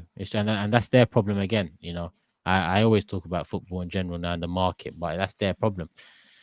They should have had at least a few names, and it shouldn't just be Sesko if it was Sesko. All right, let's do predictions for Arsenal as well. I'm going 3-0 against Wolves. We've been good in pre-season. On the pitch, very sharp. On the pitch, we look ready. It's just off the pitch that, upsets me a little bit, frustrates me. But I'm going 3-0 Arsenal. Comfy win, SAEED. 2-0 Arsenal. 2-0. Grizz. 3-0. TOBS. 2-0. 2-0. And Matisse. I'll go 2-0 as well. 2-0. Big Six just hit 60K. Come on, people. On, love for the love, man. Love for the love, people. Love for the love. 60K. Road to 100. We're moving. Big up Daniel, letting us know. Adam says, hey guys, been watching the show for over 4 years now. Keep up the good work and thank you for being part of my early to mid 20s. Thank you, Adam. Thank you. That's crazy, man. Yeah, the pleasure's all ours, man. It's mad. Crazy. That's all the predictions for Arsenal. Win, all wins, all clean sheets. We move. Vibe have also asked, have you guys heard Big Dogs by Humankind? Would love to get the panel's thought on the big rap hit from India. Nah, but I listened to it after the show. Yeah, I listened to it after the show. Let me even write that down. I might use that for something, man. Yeah, let's listen to it. Let's see what's going on. Cool. Next, sorry, Arsenal. Well, fucking the Eddie. I'm not even getting into that. Fuck all that. Bro, I'm done. Tottenham, last but not least, Leicester away for Tottenham. Tobes, you're actually back. You missed the last couple, but Solanke has entered the frame. Come on, striker in the building, and what should be a W on Sunday. Is it Sunday your fixture? Monday. I'm missing it. Oh, your Monday so night. Okay. I'm missing it so I can be back here, bro. Come on, G, love. Come on. Yeah, talk to me, man. Solanke, you happy? I'm happy. I think he's a good player. Don't like the price. Keep it straight. Everyone knows me. Yeah. Everyone knows me on this channel because people say, "Oh no, Tobes, you only mentioned it for Man City. You have an agenda." There's no agenda. The same thing I said about Nunes. I said about Højlund. I said about Euro. I said about Caicedo, Enzo. I'm not happy with some of the prices that get put on these players' heads after one good season. It's just, and it's nothing against Dominic Solanke, but it's just a sad state of affairs where football is right now, that like you're paying minimum 55, 60, 65 million for a striker who hasn't even got a proven 3 or 4 season record of a 2-3 rate or even a 1-2 rate. You ain't even got a proven record of a 1-2 rate, and one season you're going for 65 million quid. So yeah, I don't agree with that. But that being said, I like Solanke. I think he's a good striker, and I think he'll be a good fit for us. He's got the technical quality. He's physical when he needs to be. He's fast, and he works hard. And he helps the club tick their homegrown Quota. Yeah. quota. So Is he fast? he is fast. He's Yeah. decent speed. Good No, speed. he's fast. He's fast. He's not. I'm not saying that he's Not rapid, but he's good. But he's fast. He can get away. He can get away from these man. Acceleration. He's got good acceleration. So, Yeah. so for Sounds me, like I think talking it's. about I actually think it's a good signing. Like I think profile wise, he ticks a fair amount of boxes for what we'd want in a striker. The obvious dark cloud of doom is, he's only proven the ability to score at a decent rate once in his career. So that would be the challenge. Can you do it again? And I'm confident he can do it. Honestly, I'm confident he can do it. I'm seeing strikers who aren't as good as Solanke or who are not far off Solanke, or in terms of either being better or worse. I'm seeing them hit double figures in this league. So I can't see why at 26 years old, with the trajectory he's going at in his career, I don't see why he will come to Spurs and just score like 4 or 5 goals. I can't see his aim needs to be 20 because Jackson hit like 15. What? So his aim no, don't war me nothing. His aim is 20 because Jackson hit 15. For me, I just want to put down some serious marks. His aim is for me. His aim is 17 20, bro. Like that's the benchmark. Jackson didn't hit 15. Less goals did he score the ball last year? Less goals. No. I'm saying is this Premier League? He can't. Yeah, I'm getting serious about this shit. 20 goals. He can't be hit. One, you're just talking rubbish. 2, no, I'm not because you are. What did I just say? Jackson cost half the amount of money. By that logic, and he's got a footballing genius in the 10, right? By that logic, what rubbish are you talking? By that logic, Cole Palmer minimum I expect is 20 Premier League goals. He's not a striker. Why? No, he's an attacker. Don't say nice try. He's an attacker. He's got the footballing genius. He's an attacker. I got to back Matisse here. He's an attacker and he's taking penalties. And I said 20 goals. You can't compare. You can't compare. Jackson, who was anyway. All season, Before you derail the conversation, listen. I don't think. I'm not sure if he'll get 20. I would love 20, but realistically, I would expect 16 to 18 Premier League goals. That's what I would expect. Expect. That's what I would expect. Like I think if you're playing for our team and you're our number 1 striker, that should be like, if I'm hitting beneath this, then this isn't really that great season. Yeah. Do you get what I'm saying? Like you got to be hitting good striker numbers, and the target for him should be, if I scored 19 at Bournemouth, why shouldn't I score 20? I'm actually with Matisse. You know what? Back it. I'm with Matisse. Yeah, give me 20 league goals. 65 million. Give me 20 league goals. I'm just being realistic. It's not that easy to score 20 Premier League goals. It's not easy. So with your system as well, and Angie, you'd think that it suits an attacking team as well. So I agree. It suits him. Fair, like 20 is kind of like all right. I don't think 20 is fair. I don't understand why he says 20. It's not a flop. It's like I don't think 20 is fair. I'm not saying he flops at 17, 18, but I'm just saying 20 should be the aim. Because that's like me saying to you, Havertz should score 20 Premier League goals. You wouldn't put 20. He should. On Havertz. No, you know when we bought Jesus, there's videos. You didn't put 20 on Jesus. When we bought Jesus, I said the target has to be 20, but he'll probably get 16 to 18. That's what you're doing. But that's what it is. A target has to be 20. If you're spending 50 M's, which was Jesus, or 60 on a striker, you got to remember his goal score record. And Solanke is closer to 20 and more out and out striker than Jesus. So I think 20 is fair. Last season, I don't think it is fair, but I ain't shirking away from responsibility. I want him to get 20. I want him to get 20. So if that's the number you want to put on his head, put it on his head. £5 million. I want to see goal. I would say 15 to 20 million. I want to see goal. 20. I think he'll be a good player for us. I think he'll be a good player for us. You lot are soft, man. You're winding him up. You're winding him up. I'm not actually winding him up. That's the thing. I'm actually just putting down some proper standards on a because he's cost 65 million. That's fine. I hear you as well, to be honest with you. I hear what you're saying. That's fine, but I just want you to keep the consistency. Which one of my strikers cost 65 million? If we don't buy a striker, the target for Havertz is 20, 100%.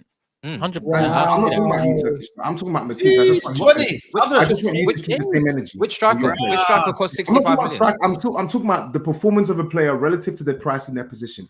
I better see. No, don't say no. Don't say yeah. Don't say yeah. You think I'm going to see another dead season of Enzo Fernandez? Yeah, another dead season of Enzo Fernandez. Big pressure. He's under big pressure. No, wait. You think I'm going to see another season of a half season of Caicedo kicking people's shins, and then when he plays good the second half of the season, oh no, he's been good all season. That's 108 million pounds and 110 million pounds. I better see some week in, week out dominant performances based off your rating, based off your assessment on players. Thank you. Yeah? Thank you for saying based on my rating, because people are asking me about Mudryk. I don't rate Mudryk. No. I don't care about Mudryk. Yeah, I know you're not. I'm just saying. I'm talking about these two. In fact, you know what? No, 100%. I don't rate Mudryk. Chuck him in. I want to see 15 Premier League goals. Chuck Richarlison as well. Anyway, Chuck Richarlison. And I want to see goals from Kulu. How about Kulu? Big what? Kulusevski. Kulu. Big season. I want to see goals. I want to see goals from Nkunku. Because Nkunku, how much did he cost? big. How much did He Nkunku didn't cost? actually cost that much. Stay He fit, didn't man. actually cost that much. He was like 40, 45. No, I think it was more. No, let me. I Google think it. he was more. No, let me Google it. It was 60. I don't Was it think not 60? No, I think he was more. No. He wasn't. I think it was more. It was probably like 60 million euro. Oh, he was 50. He was 51. I think he was 51 actually. To be fair. Oh. He's gonna cook this year. So okay, and I'm glad. You know what? I'm glad you mentioned prices. I'm glad you did this because now I'm gonna shine the spotlight on you. I want to hear how many goals Nkunku's gonna score at Chelsea, and most importantly, I want to hear how many goals Pedro Neto is gonna score. 53 million Roscar pounds. I want to hear how many goals for Pedro Neto. If it is not between 8 to 10 Premier League goals. Oh yeah. If these two stay fit, I want double figures minimum. No. Put a number on it. Don't say double figures. Nkunku's gonna be. I want if they can stay fit, I want minimum. I want, to be honest, my standards are quite high, unlike yours. I want minimum, bro. Even 12 is minimum 12, but 12 for who? Where's Nkunku gonna play? Is he playing up top? No, he's playing behind the striker. Minimum 12, and then loads of assists as well. Double figures in both. I want double figures in both. Yeah, that's 12. good. Yeah, No double. problem. Yeah, man. That's the standards. That's the standards. Yeah, no, I just want you to practice what you preach to your midfielders because you're doing it at your strikers. I don't know. Yeah, but I can't judge them off goals. That's the thing. Midfielders. Yeah, but I'm not asking for goals. I'm asking for a good season. Yeah, good season. But you have to watch then, not just extended highlights. You have to. No. I was watching Caicedo. I was watching the games. I was watching Caicedo kick people's shins, and then 6 months later, your fan base telling me, "Oh, he's had a good season, Tobes. He's had a good season, Tobes. He's had a good season." Okay, cool. No problem. Man, pretend I don't watch football. I watch a lot of football. Yeah, so no problem. You used to, man. You used to. No. You fell off. You fell off. Yeah, comeback season. Leave the football before the football leaves you. Season. You know, Solanke is a good signing, but it's not. You know, Henri when he said, "Is it enough?" I'm gonna say it now. Is it enough? It's not enough. Is it enough? No, it's not enough. It's not enough. Sorry, it's not enough. It's not enough for me. That's funny. I'm still seeing Brennan Johnson kicking a football week in, week out. You know what? Kulusevski, I don't want to see him right wing. I think he's cooked out on the wing. But he was cooking in pre-season. I still think Kulusevski's a good player. I don't care what anyone tells me. I still think he's a good player. I just think Football Genius playing them. He's going to play in the 10. Football Genius is going to play in the 10. So where's Kulusevski? So who's playing in the 10? Maddison. Where's Kulusevski? Kulusevski will be a rotation piece. He'll be a rotation piece. He's tried it. He's going from Saka comparisons to being rotation at Tottenham. Rotation. Let's be honest. Ange Postecoglou's come out and said he's going to use Kulusevski either as an attacking midfielder or as a winger. So he's probably going to start the season on the wing, to our dismay. But if Pedro Porro gets up and down, then he should still get central because Pedro Porro is brilliant going forward. Brilliant. Yeah, but Kulu, the way we use our right wingers, Ange wants them hanging wide. He wants them hanging wide, receive it wide, try and create as much chaos as possible when you try and get into the box. So, yeah, man. I'm not really happy with our window. Our outgoings have been good. Our incomings have not been good enough for me. And that's not to say I'm not liking the players. I like the players that we signed. But when I look at the players that we signed, we've only realistically signed one starter. Our left-hand side defensively is gaping. Like we're 1 or 2 injuries away from Ben Davies at centre-back or Ben Davies at left-back. We've got no proper competition for Basuma in the 6. Archie Gray is talented, but he's young. And again, the right wing, the left wing, the left wing. Bro, you're gonna get a clip for that now. Are you doing that? It's the truth. It makes me sick. It makes me sick looking at some of our. I just know what Skull's gonna do, man. I don't care what Skull does. You're not Turkish, isn't it? The way he's doing that, what are you doing? Game week 1 preview. I don't care what Skull does. Our winger options actually did like when you look at our team. Like if I said, okay, cool, Porro, Romero, Van de Ven, Destiny, that's a very good defense. Irrespective of what you think about Maddison. Maddison is a quality midfielder. Bentancur's good. Basuma, he's inconsistent, but he's good. Bergvall looks talented. Sar's a good. Like the midfield, we've got good players there in the midfield. But when you look at the attack, How many good players do we have in this attack? Kulusevski's not really a winger, and even when he plays there, he stinks there. Son is the only Son, and now hopefully Solanke. They're the only two. I'll say, you know what? Yeah, you're actually gonna come and turn it up. And even Son's getting old. He's not a touchline winger. He's 32 now, isn't it? He's not a touchline winger. Son is just a bags. He's a sick bagsman. But I think the other parts of his game, they're of limited Tottenham Hotspur. So he's got to be coming off the bench this season now that Solanke. He's not gonna. He's the captain. He's gonna be getting bled out as per, which is the problem. On a wing, and out. He's gonna have to play out wing. He's gonna play on the wing because unfortunately we signed duds like Timo Werner. We signed. Even let me not get started on that other brother. Bringing in my FPL. This is gonna be peak. Son on the wing again. Jesus. The attack is just not nice.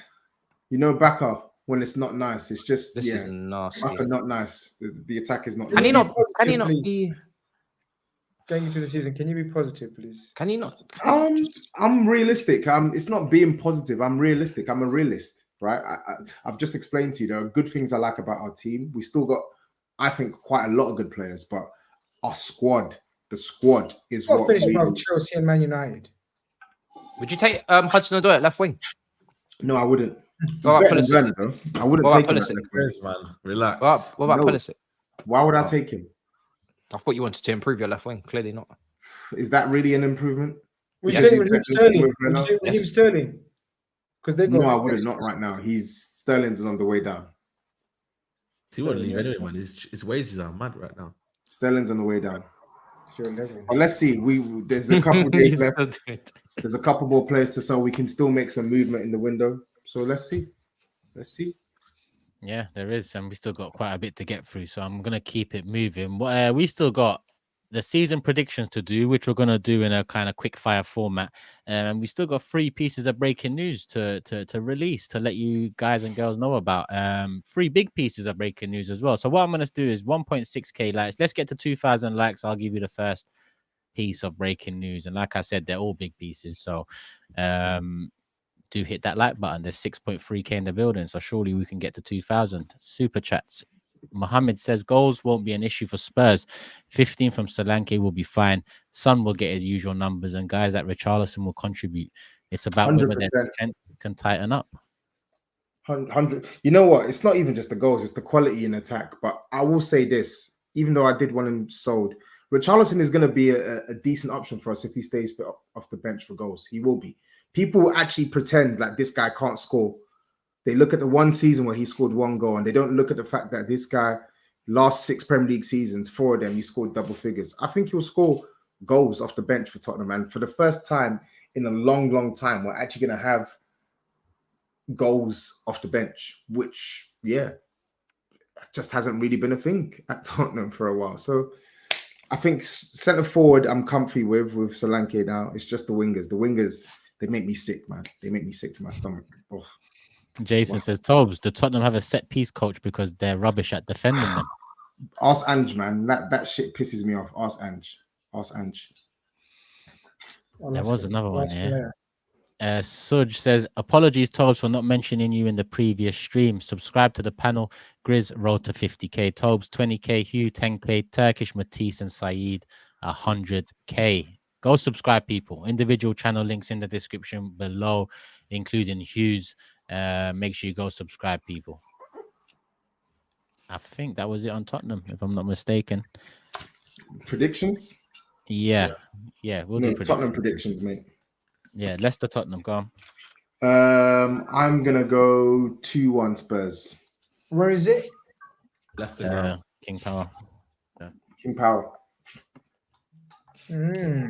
Matisse. I'm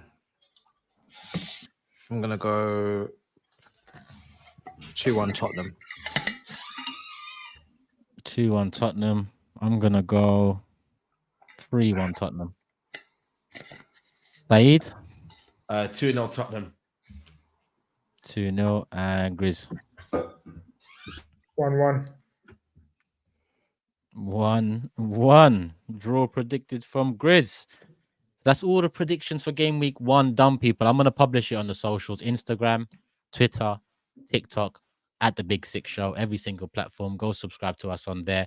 If we're active, you enjoy it. If we're not active, we're gonna be active, people. So make sure you're on there. And big up the community as always. All right, first piece of breaking news, since we've done all of the predictions and whatnot for the game week 1 preview. First announcement of the night. Well, I say first announcement. The first announcement was regarding HUGH. Big up HUGH. But first announcement in terms of the future and the not so distant future is Sunday 4 p.m. Please make sure you're here, people. Sunday 4 p.m. Make sure you're here on the Big Six channel. Big Six watch-alongs are going to be a thing. Big Six watch-alongs are launching this Sunday for Chelsea versus Man City, 4 p.m. in person, live. So make sure you're here, people. Make sure you must. You must. A lot of people wanted it. You know, we done the World Cup final watch-along. A lot of people asked about, you know, can you do watch-along? So this season, we're testing out. This season will be live for every Big Six clash. By that, I mean Chelsea City, Arsenal, Liverpool, Tottenham, United testing City, the waters. Chelsea, Liverpool, all of that. We're testing the waters. Make sure you're here. Show this channel, show this watch along some love, because we hope that this is the next step that you guys and girls want us to take, because that's what it's about, what you guys and girls want. So yeah, I told you the breaking news is, and I should have paused it before, but they are big pieces of news. If I put the whole sentence together, it sounds all right. Big pieces of news. There's one, people. So we've still got 2 left. But Sunday, there's 6.2K here.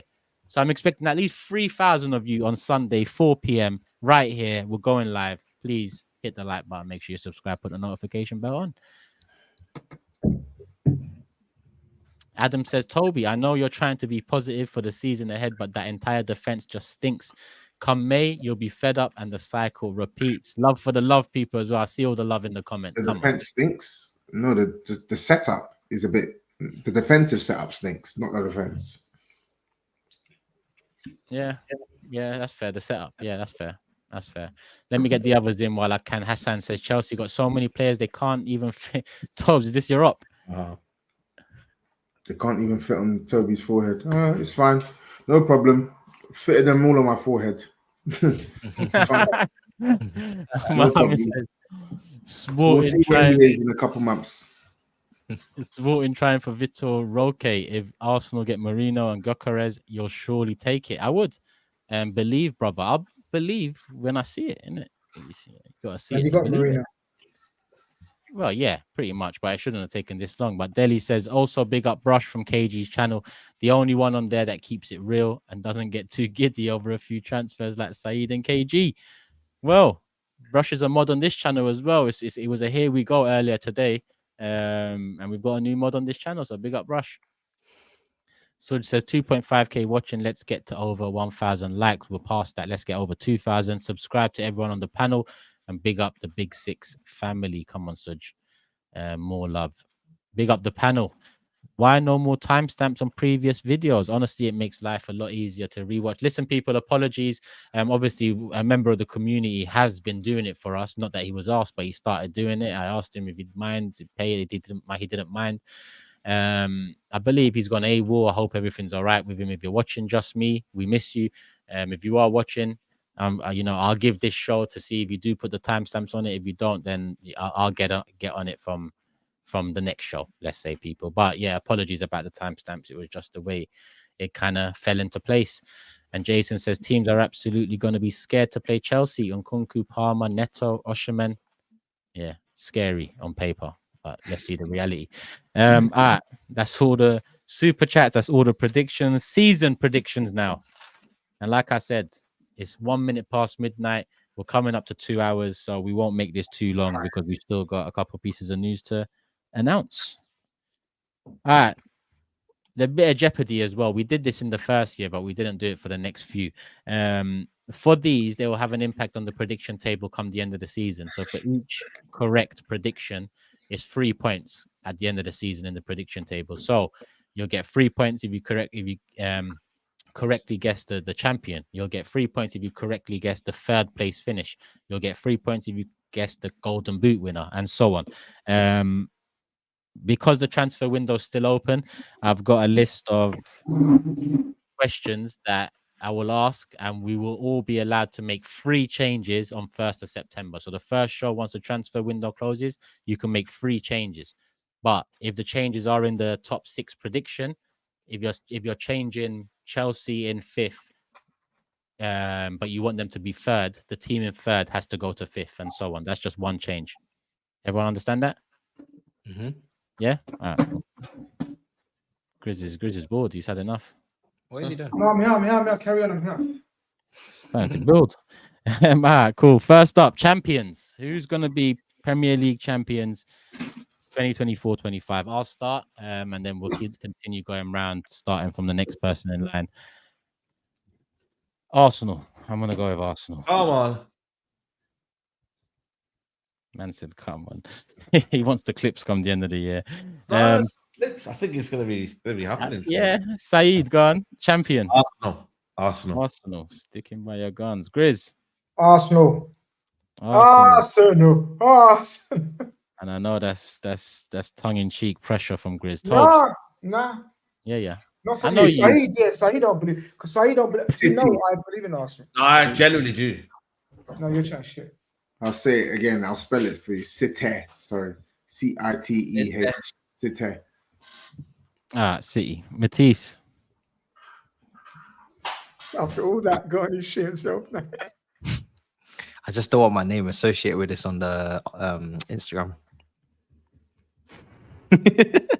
when you put together the graphic, I don't want my name near this. That's what I'm thinking. Oh man, I'm gonna stick to what I've been saying because I do wanna win the predictions league. So I'll say Arsenal, but what? Say no more. Fucking disgusting. SAEED, finish off your top 6. So you got Arsenal top. Who's the 2nd to 6th? Second, Man City. Yep. 3rd, Man United. Yep. What? 4th, Liverpool. Yep. 5th, Chelsea. Yep. 6th, Aston Villa. No Tottenham. Okay. No, unfortunately not. Grizz, Arsenal champions, 2nd to 6th. City, 2nd. Yep. Liverpool, 3rd.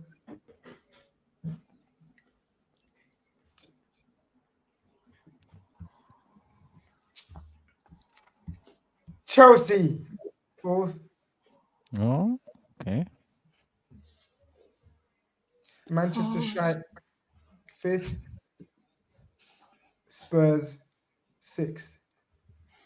Okay, so the big 6 all in the top 6. TOBS, Man City champions, 2nd to 6th.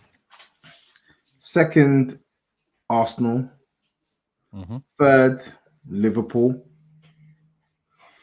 Yep. 4th. This is a tough one. Very tough. It is. Because I don't think we're going to get it right now. But I don't think Chelsea are going to get it either. But they should. They must. Chelsea and United must. That's the funny thing. United must. Only one of us can. Only one of us. That's the proper one. Isn't it? Well, Saeed thinks he's going to sit 3rd. You know what? I'll put Tottenham there. I'll put Tottenham 4th. Yeah. I'll put Chelsea 5th. Yeah. In fact, no, I'll put Man United 5th. I'll put Chelsea 6th. Yeah. So the big 6 in the top 6 again. Matisse, Arsenal champions, 2nd to 6th. City, 2nd, 3rd, Liverpool, 4th, Chelsea, 5th, West Ham, 6th, Tottenham. Say that again. Liverpool 2nd, City 2nd, Liverpool 3rd. Chelsea, West Ham, Tottenham. No, United. He put United 8th, I think. What do you mean by that? Dan Lawless to finish above Toby. That would be beautiful. That would be beautiful. No, I'm not putting money on it. I'm not putting money on it. Relax yourself. You don't think I've forgotten about you. Don't forget our bet. £100. You didn't respond to me. Yeah? Respond to me then. West Ham. What do you West mean? Ham. You know what I'm talking about. Which one? What do you mean, which one? We're talking about Jota, You Solanke, make goals. bets every bloody week. No, brother. You said let's put money on it, so I'd put money on Jota it. and Solanke. Yes, goals. So mine is Arsenal champions, City second, Liverpool third, Spurs fourth, Chelsea fifth, United sixth. Nobody picked Villa today. I did. Nobody picked Newcastle. Oh, you picked Villa. Yeah, Nobody you picked. Villa. Nobody has Newcastle. Nobody Yeah, picked Newcastle out of the thing. That The reality is one of the big six teams aren't going to finish in the big six. At least one. Yeah. I'll be honest. One of Villa, Newcastle, Maybe West two. Ham, You never know. they will. say? I said the reality is one of the big six teams won't What did finish in the say? big. I said maybe two might not finish in the big six. Why did you Never know. predict that then, pussy? I'm just saying. You never know. So predict it, innit? Don't worry about me, man. Fastest time. You want points, yeah? Grizz, starting with you this one. FA Cup winners 2024-25.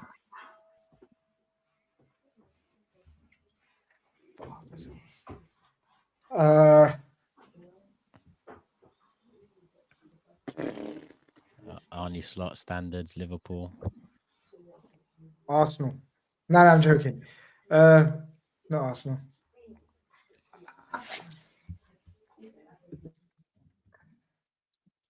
Shit. Chelsea. Chelsea. Wow. Big squad, man. Big squad. 50-man squad. Different team. How many are good? Good players. Their record, yeah. FA Cup. You know, man. How was one even meant to guess this? I mean, Shot in the dark. Potluck, honestly, potluck. I would love to say us, but it's difficult. I'll put us for the League Cup. Can I say that already? I'll put us for the League Cup. I don't include League Cup in the questions. You know what? I don't even think about You it. disrespect this competition down, man. so much. Why not, bro? Put yourself down, man. Disrespect the competition. I bet you they win it this year. They ain't winning shit, man. Come on, man. You know what? F it. Tottenham gone. Why not? Go on, lad. It's only predictions. Why not? Foolish boy. It's only predictions. What is it? Just FA Cup, yeah? Yeah. I'll give it City. Man City, and I'm going Arsenal. Double. No, I just think we need to win one of them. So fucking I'll hedge my bets. So yeah, Arsenal. Next one, Champions League. You don't ask me, no. Oh shit, Saeed. Sorry. Yeah, go on. United. He said it so nonchalantly. Shouldn't have asked, man. They're winning two finals in a row. Why not, man? Let's do a little. Oh, that would be free, yeah. Free, yeah. So let's do it. So sorry. Back to you, Tobes. Champions League winner. Well, Champions League. Everyone should just say unanimous, man. Come on. I'm gonna do it together. I'll go with. Are Madrid gonna do it back to back? You know what? Let me do Madrid. I love Madrid. Matisse. In Madrid, we trust. Madrid. I'm going Madrid. Saeed. Madrid. Yeah, Madrid. Respect. Can I change it, Turkish? No. Let me go Sorry. No, come. Let him change it. I'm gonna change mine to Bayern. Bayern. Vincent Kompany. Come on. Yeah, let him change it. Fuck it. Let him change it. Yeah. GRIZZ. I got way too many Madrid fans to ruffle their feathers again, man. So Madrid. All Madrid aside from Tobes. Bayern. Next one starting with Matisse. Golden Boot. Haaland for me as well. Saeed. Yeah, Haaland, man. GRIZZ. Solanke. I'm joking. Haaland. Not Salah. He's I told you he's you know when Saeed does that for Pogba. Oh shit. Salah is a playmaker. Finished. New hairstyle, man. New, new vibes. Never know. No, same vibes. Okay. What are you saying, Tobs? Haaland. Haaland as well. Cool. Next one. So Matisse, back to me. Playmaker or most assists. I'm gonna go.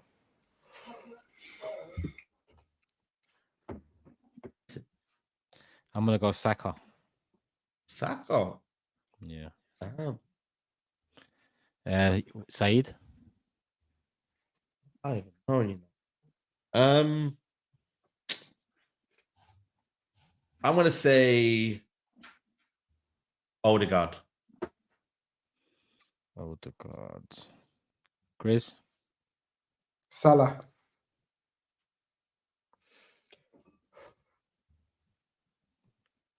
Tobes. I'm gonna say Cole Palmer. Matisse. Yeah, Palmer.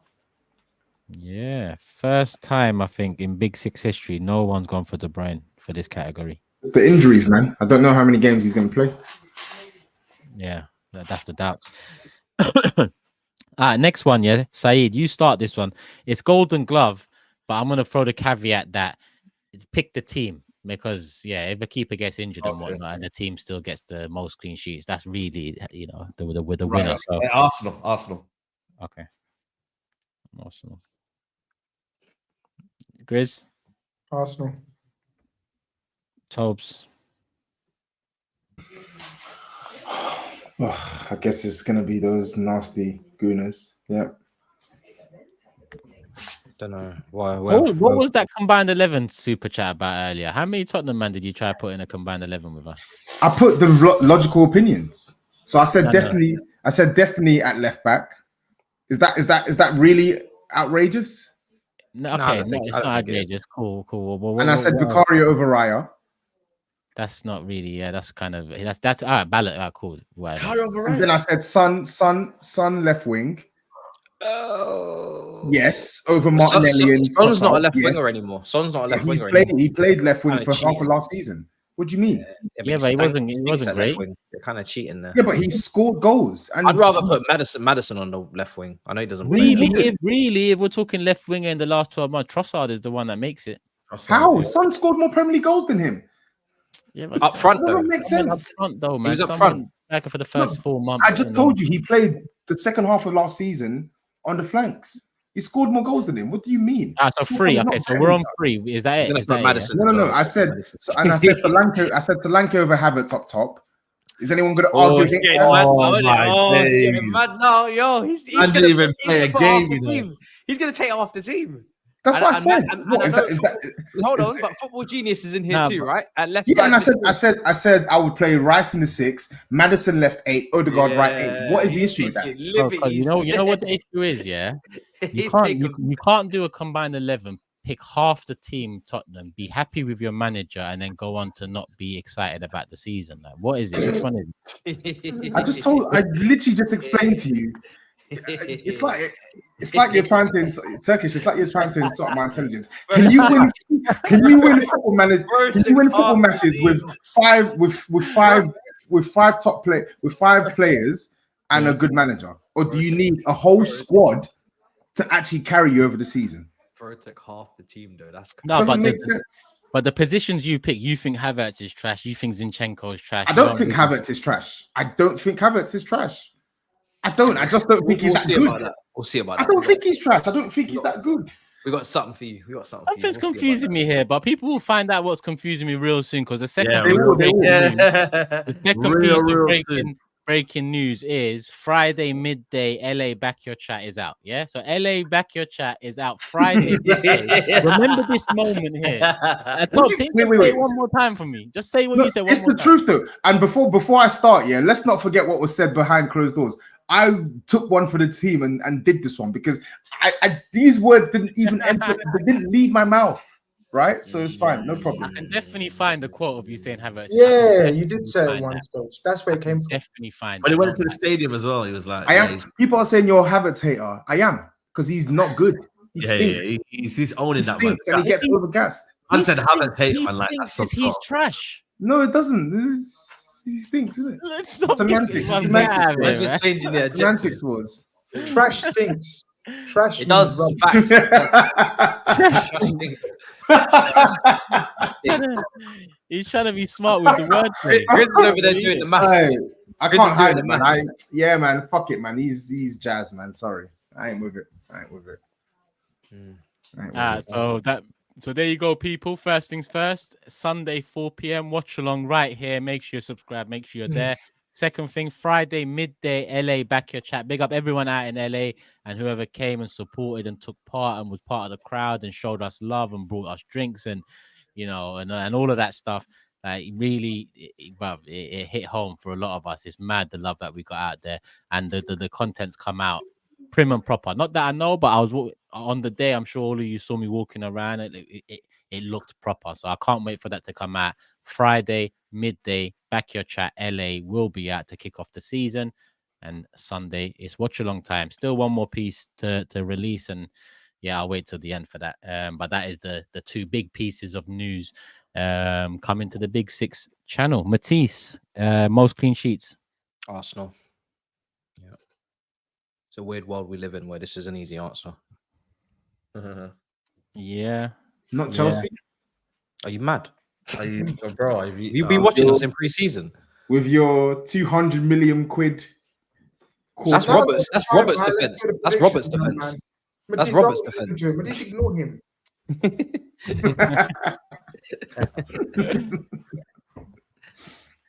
is what it is. Yeah, look at the time. 12:18. Sorry, people. Sorry. Breaking news done. Well, two pieces of it done. Super chats. Hassan here with one in reserve saying, when are you boys coming to Europe or the Middle East? We will be there, inshallah. Well, you know what? Europe is a possibility even this season. We're looking at international breaks and thinking of maybe doing, little trips or a little trip during the season. And Middle East is definitely on the list. I mean, I think the next couple summers are tied in to America, but the plan is Africa after that, Middle East and Asia, and yeah, the plan is to go visit everywhere, man. So look out for it, Hassan. Love for the love. We're going to my palace in Pakistan, though, isn't it? Remember? Huh?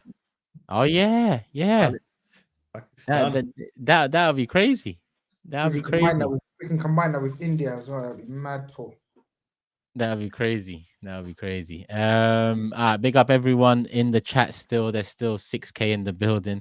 Robert's still here as well, trying to at Matisse. What's going I didn't know he was watching. That's so funny now. Cool. So we've done the news, we've done the predictions, we've done the season predictions. I think that's pretty much it. I don't want to miss anything, but is that it? Yeah, that's it. Season predictions, game week 1 predictions, announcement for the watch along Sunday, announcement for LA Backyard Chat. Pretty much done. Yeah. Who's commented on the Big Six thing? Yeah, LOL. Yes. Who's doing that? Who's doing that in the background? But listen, yeah. It's been a long show, people. 2 hours, 13 minutes. Like I said, there's still 6K in the building. I want everyone to hit the like button, and I want everyone to scroll down, go in the description. Big up Hugh. Subscribe to his channel, road to 10K, and subscribe to the other channels too. Everyone's on the road to something here. Show some love all around. It's due to be a big season. Super chat just coming. Damien says this super chat. This is so random. SAEED, can you help me? Can you help me again getting Taylor Swift tickets for London next week, please? From one Swifty to another, bro. Cheers. Man called you Swifty. Yeah. Damien, man, just message me, man. Message me. Instagram. Oh shit, you man are right. Player of the season. We didn't do that. Young player, yeah, player of the season, young player of the season. Yeah, sorry. I was thinking that, like, some short stuff is missing. Yeah, player of the season. Let's go around. Who did we start from last time? Who won it last year? Rodri. Foden. Announcing next week. Foden, yeah. Go on. Grizz. Me first. Yeah.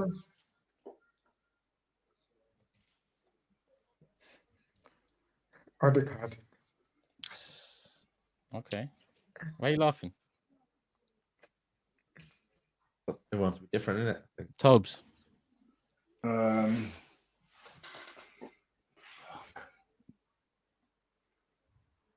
I'll go with Cole Palmer. Yeah. Crazy. Matisse. Usually goes to a title winner. That's my problem now. Actually, can I change? I'm changing. Bro, I'm changing. You haven't gone on. Go on, hurry up. Rodri. It's all over the place. Forgot about that stipulation. Yeah, no, literally, it always goes to a title winner. I'll go Odegaard as well, actually. I like Odegaard for this one. Okay, I'm going Saliba, SAEED. Saka, I'm going for. Okay. TOBS, young player of the season. Young player of the season. I'm going to go for Lucas Bergvall. Will he even get minutes, man? He will. Your guy. Yeah. What position does he play? Swedish. He's a midfielder. I was about to say none of your business, but then I revealed. It's very much my business. If it wasn't for me, you would have gone with fucking Palmer.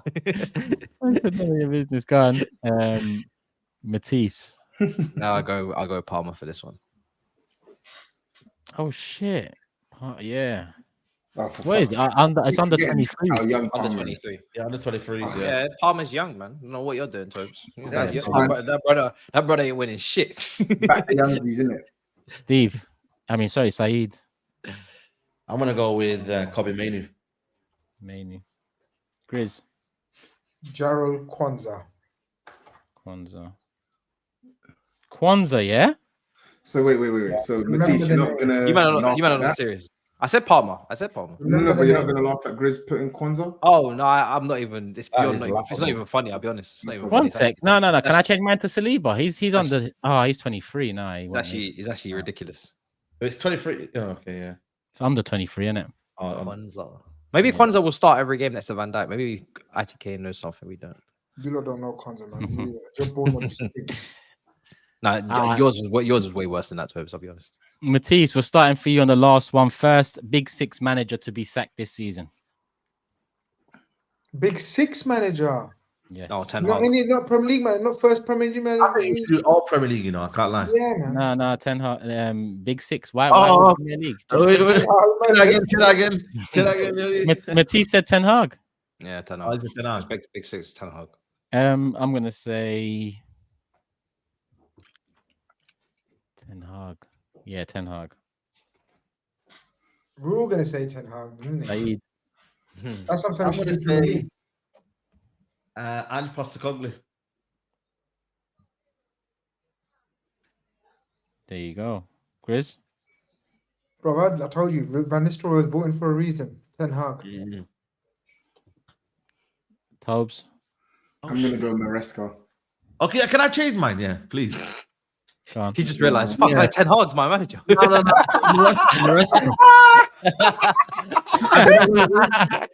gonna say Maresca. I'm just gonna say Maresca because Chelsea is likely to sack. Ten Hag out. Sack that boat fraud. Sack that boat. No! Sack that boat fraud. Bro, Maresca. Oh, my board fraud. Okay, fair. Yeah, man. Well, they're both bored. All right, so 3 Ten Hags and 2 Marescas. So yeah, it has been quite a divided opinion there. Big up, last super chat I'm getting in. Big up Ziggy, Mr. Weigl. Big up Ziggy, man. My guys, what's good? Miss you, my bro. I can't even lie, man. I can't even lie. Yeah, man. You gonna have a beer? It got emotional at the airport, you know. He said we like, you know what I mean? Said our goodbyes, man. It got a little bit emotional, man. He sent me a video of him at the airport. I'll show you guys later if he wants me to show you. Okay. But maybe even more emotional. Ziggy's a legend, bro. Ziggy's three days of drinking, 1 day of Pepto-Bismol. 3 days of drinking, 1 day of Pepto-Bismol. Everyone, that's the rotation. That's the rotation. Proper man, proper Ziggy. The Big Six is very own Mr. Chow, Mr. Weigl. Come on, Ziggy. Link up again next summer, anyway, my brother. Link up again next summer. On that note, big up the community as well for reminding about the player of the season, young player of the season, and the first to be sacked. That was from Will as well, one of our members. Listen to the song. Definitely going to listen to the song. But, you know, listen, it's going to be a busy few days. Hit the like button, people. Show some love to the video as always. Show some love to HUGH channel. And yeah, we'll be back Monday, and hopefully by Monday I can sort the Man City rep out. You know, I've got calls to make, and straight after this show, that's exactly what I'm going to do. Make those calls. In fact, I'm going to start right now before the show ends. Oh, what? The world's biggest living fish is a shark.